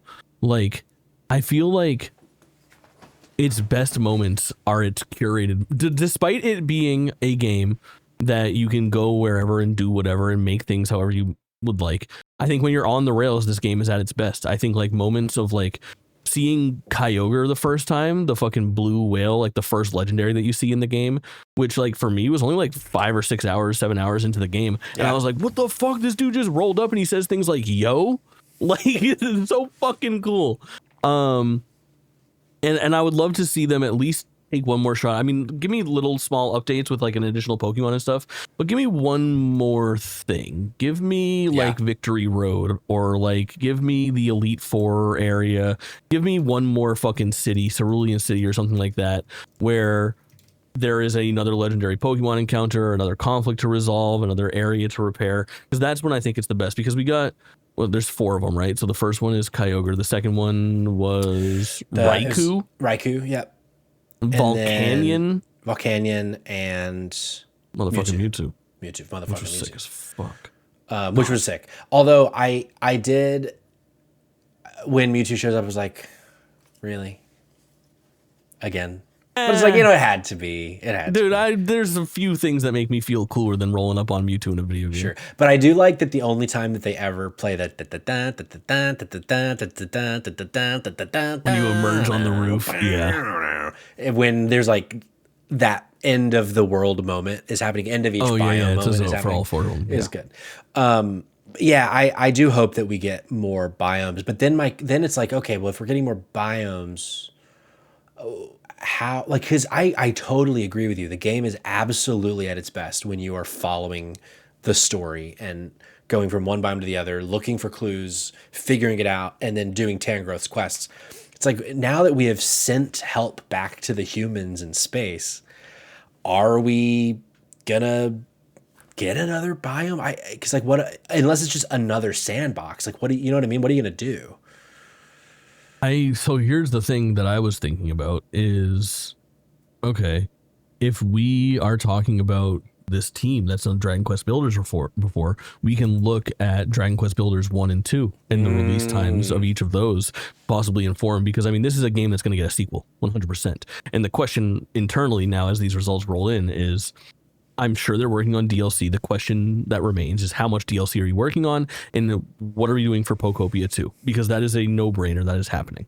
And it took them, let's see, Dragon Quest Builders 1 came out January 28th, 2016, basically, depending on what region you're in, and then 2019 for Dragon Quest Builders 2. So a 3-year turnaround for a sequel there. I would say, man, what if they don't give us DLC? Does that disappoint you badly? I wouldn't say badly, but I do hope and yearn for DLC. However, if, serious in the chat, Pokopia 2, the humans are here to enslave all of you again after abandoning you in the hurricane. If Pokopia 2 is humans are coming back, let's rebuild with the humans, that wait I do think could be worth it. However, I do like as I was thinking through like what could DLC be, it can be such lower stakes. It can be we have this other area that's I don't know, a fucking circus area, and it's like you just want to rebuild the circus for the Pokemon. Like it doesn't have to be this like larger than storyline of trying to bring life back to this area. I think I'd be disappointed if it wasn't more of that. Yeah. I think if they went like crazy off the rails and they made it Poke Park and I was just trying to build like amusement parks and fucking haunted houses and shit like that for biomes, I would be... You can work that in while still making it what is so sick about this fucking game. Like you could rebuild the like mysterious... What's the fucking tower where like the Ghastlies and the fucking Haunters are where everyone's dead? Lavender? It's not Lavender, is it? I think it is Lavender because that's the spooky one. Yeah. I think like that kind of thing could be utilized, especially if you start looking at like other regions where there's more like distinct biomes. You could really have some pretty cool stuff going on. I think that, I don't know. I hope that Pokemon Company is no stranger to learning the wrong lessons from their successful games. Which is That's true. Like if you look at Pokemon Legends Arceus to Legends ZA, I think ZA is a massive step down. And I would hate to see them learn the wrong things and give us like some fuck ass sequel here that I'm not looking for. And I hope they learn that people loved this because of these lore moments, not just because it was cool to build stuff with Pokemon. No, and I agree. I want them to quadruple down on that. I want to rebuild Johto and I want to rebuild Sinnoh and shit like that and get some of these more like iconic, like how cool would it be if we end up going to whatever the fuck region it is in ZA and we're rebuilding that like mock Eiffel Tower thing. Sure. Or like, you know what I mean? Like that's the way you fucking do this game in the future. So it's March, in case you haven't looked at a calendar, Jake. Sure. Would an October or September DLC that is Lavender Town rebuild the Spooky Tower? God, that would go so fucking hard. That would go so fucking hard, right? And that might be the scope that makes sense because there are multiple cities, there are multiple towns that are distinctly not cities. If I recall correctly, there are only 8 cities because there are only 8 gyms in the original Kanto. And all we explored this time around was cities. I think maybe doing a palette town, a smaller size for like a named city, like a Lavender Town, might be the scope of DLC that we could possibly get. That might be our best guess so far. Like an October Lavender Town Pokopia DLC where it brings you to like a new area that's not quite a Dream Island and not quite a pallet town, has a little bit more structure and some new Pokemon and some new functionality. Could be so fucking cool. This goes so hard. Cool. Coal Mines in the chat, Lavender Town DLC titled Haunted Hills. Haunted fucking hills. Haunted fucking hills, bro. It writes itself. It's a baby fucking wheel, Jay. I am very like I am all in on Pokopia DLC, and it's all I want because like it took me a minute to put those pieces together of the sandbox area is Pallet Town and it is also smaller in scale than the other places because like you said it is a town. So that I mean I feel like scope wise it makes sense and that'd be very fucking fun. They do so much right. Like how cool would it be if Lapras was your favorite Pokemon? And you get to play as Lapras in this, or like just like random Pokemon that get their shine in this game. I love so much that like Pidgey is such a main character, and like Pidgey finally gets his due, and he's like a cool guy. Or like Machoke, like the forgotten middle evolution between fucking like Machop and Machamp, is just like a huge part of like the second area. It's interesting the way that they chose, and I loved to see some of these Pokemon get like more definition. Like, I mean, say what you will, but I'll be thinking about that fucking stupid ass chef every time I see Greedent for the rest of my fucking life. Sure. Although I will say my 2 favorite Pokemon I've not found in this game yet, and I'm unhappy. Jake. Which ones? Gengar. I've not found Gengar, but I've found Ghastly and Haunter, and Kabutops. I don't know if Kabutops isn't in it. I thought for sure he would pop up in the fucking... It may be. I just haven't seen it. They have like the fossil thing going on. I've like, unlocked I feel like there's probably one. 5 of the fossil, or 6 of the fossil Pokemon, and none of them so far have been Kabutops. You get that Brontosaurus? I have that. Yeah. Cool. Yeah. So that's... If I don't find my 2 fucking dogs, I'm gonna be pissed. You see a Lopunny? No. Me either. Still looking. Still fucking looking. I hope the lesson is to give the IP to other talented creators to make different style games every once in a while, says Squanky. I totally agree. Like, I feel like if the Nintendo fucking suits and ties and the Pokemon Company's suits and ties don't learn that lesson from this, because I feel like that is such an obvious lesson of, I feel like Pokopia had an okay amount of hype. It really wasn't until, like, there were definitely people that were like, oh, this game is going to be big, but there weren't a ton of them. And if people are trying to be like, oh, I fucking saw this coming from day one, they're lying. And so I feel like this kind of a huge success is, I think, the most like volatile lesson to be learned from people at the top is like, oh, maybe they were expecting like 1 million, but they've already sold 2.2. It's like, okay, now it's like, shit, what lesson are they going to learn? Are they going to learn, let's just pump this shit out now? Or are they going to learn, we did something unique, let's fucking invest in that? I don't know. It's always like a toss of the fucking dice. Is that a phrase? To see like which way they go after having something so successful like this. Yeah. What else? What did we miss? I can't think of what else we were missing. Do you remember any specifics of like when you're because like we both have probably moment of the year for video games so far, and it's the realization that the thing that I'm standing in is the SSN. Correct. But as a close runner up, do you have any like recollections of any other reveals that were really dope for you? For me, I had in just those first hours, this is probably pretty universal unless it was spoiled for you. You were found out by some other means. But the first time hearing those fucking wings flap and then looking around and finding fucking Ho-Oh in the sky. For me. Oh man, was that shit fucking awesome? Was it me? Did I spoil it for you? No, it was someone in our community though. I didn't, and it was like so at this point I had probably played like 5 hours, but for some reason the first area, I only ever saw Lugia. I didn't see Ho-Oh until I went to the second area for some reason. I don't know if that was just like RNG.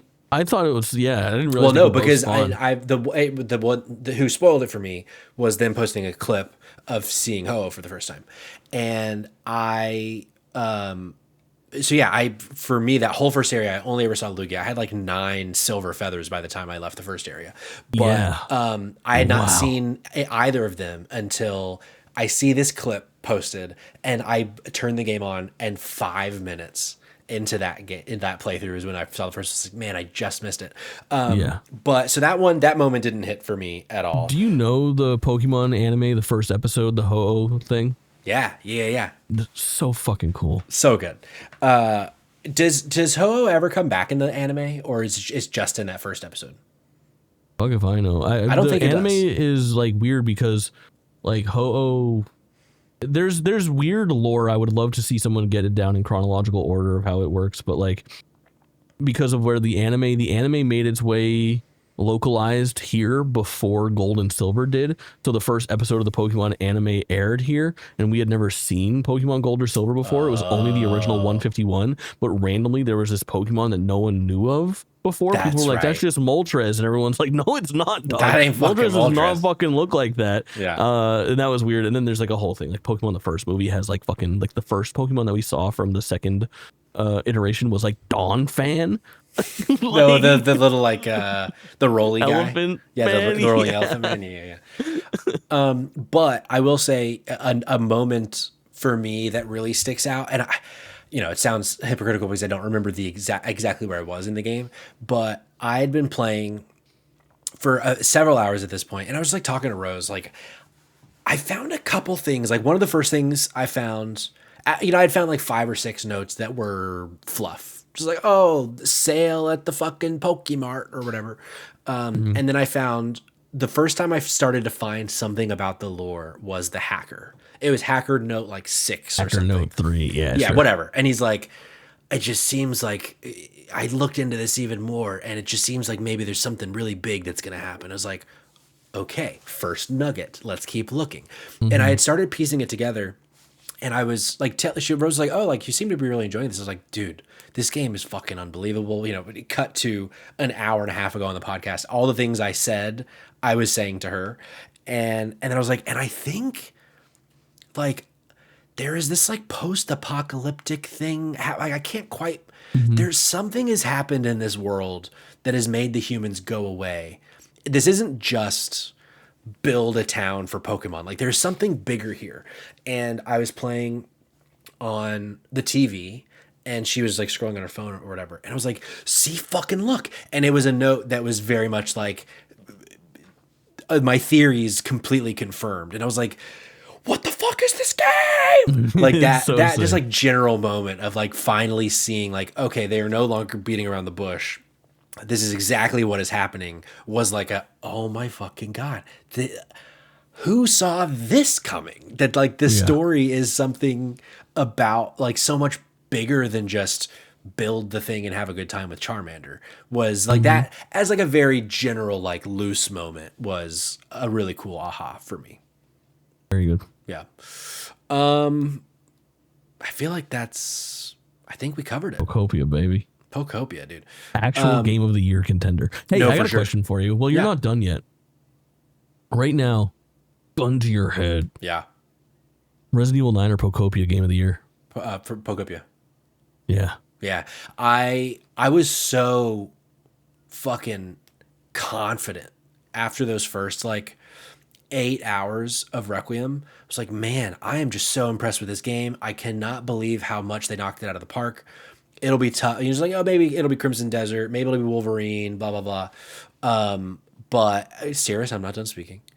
But just I've just been so, and I think part of it is that I expected Requiem to be good. I didn't expect Pokopia to be a game of the year contender. So like that's part of it for me. But the main caveat being I'm finishing Resident Evil Requiem tomorrow night. So that might change. Because I've Crimson not, Desert podcast on Thursday. not anymore, which when we're done recording here, let's chat for a second. But as of right now, I have my order is Pokopia, Requiem, Mugenics, Slay the Spire 2. I have put in some more time since that first like hour of it, but I guess I've been convinced by people that we shouldn't put early access games in our top 10. Pokopia, Dragon Quest, Suika Game Planet, Slay the Spire 2. You're playing Slay the Spire 2? You weren't expecting to hear that, were you? Fuck, we gotta talk Slay the Spire 2. I'm only like 2 hours in. I started it last night and I love it. Hell yeah. It's so fucking good. Did you play Slay the Spire 1? Yeah, I played like 10 hours and I thought like in my head I was like, okay, well if I want more Slay the Spire, I don't need Slay the Spire 2. I can just go play Slay the Spire 1. But I was like, fuck, there's hype here. Let me just fucking pick it up and see what's popping. I got fucking 48. I can put in 2 hours and then return it if I don't like it. Return if I don't like it. So I did it. And let me tell you. Oh, it's What so time? fucking good. I put some math together. I did the maths and I realized I played between phone, Switch, and Steam. I played Slay the Spire 1 for like 120 hours. So I do expect, or I hope rather, that Slay the Spire 2 gets those same hooks in me. But honestly, Pokopia maybe ruined Slay the Spire 2 for me. Where like I was so locked in that first day, but it was the same day that Pokopia came out. And since then, I've picked up Slay the Spire twice because I just can't stop with Pokopia. And I worry that like Crimson Desert on Thursday, if that gets its teeth in me, Slay the Spire 2 might have missed its window for me. But, 1.0, I'll play the wheels off it, I'm sure. But Close your eyes right now. yeah. It is Thursday at 6 p.m. Crimson Desert goes live. Yeah. Review embargo releases. What is it sitting at on OpenCritic? My heart hopes for something in the 90s. But I think it's going to land at like an 86 is my guess. 78, baby. Whoa, 78. I think 78. Okay. I hope that it has the stuff to, but it's the kind of thing, it's like, it's so fucking stupid and annoying. But now there have been enough people. Whereas like when Kingdom Come came out last year, there were very few people that were like, before it came out, this could be game of the year. Very, very few people. And now there are just enough people that are like, Crimson Desert's going to surprise us, that I'm like, okay, it's not going to be surprising anymore because so many people are saying this. So now I'm kind of like, maybe it is just going to be like a mid or low 80s. I feel like it's going to be like a bunch of people are going to throw like 9s on it and shit. And then all of a sudden there's going to be like Game Ranks is going to give it a 6. Sure. You know what I mean? They're like, this fucking unfinished piece of trash. Cirrus asks, who has it on Fantasy Critic? Cayman, the dumpster boy, has it on Fantasy Critic. So I will say this.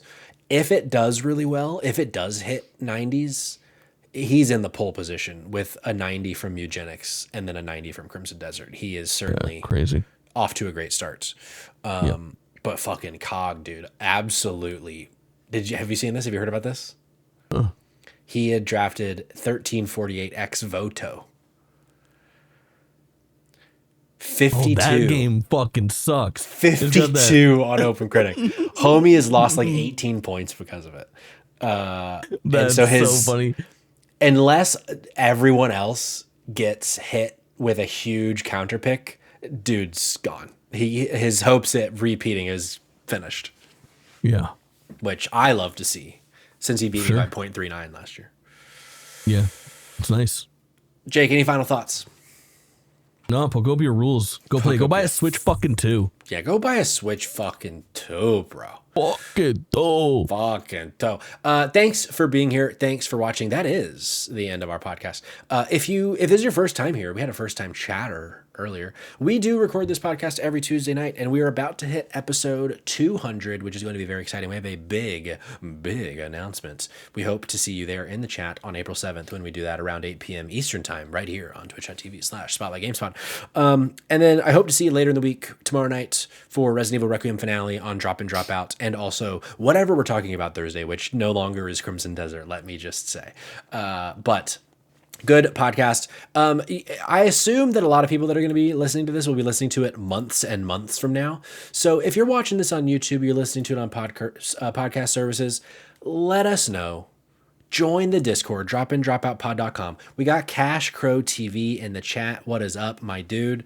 Let us know what you thought about Pokopia now that you have finished the game and listened to this podcast months and months from now and all of the spoilers. What did you think about our thoughts and what are your thoughts? What did we miss? What theories do you have for DLC and future games? But until then, we're going to wave to the camera. We're going to say thank you and goodbye and we love you and have a good evening and a good morning and a good night for being here for the Spotlight Games podcast. We'll see you next time.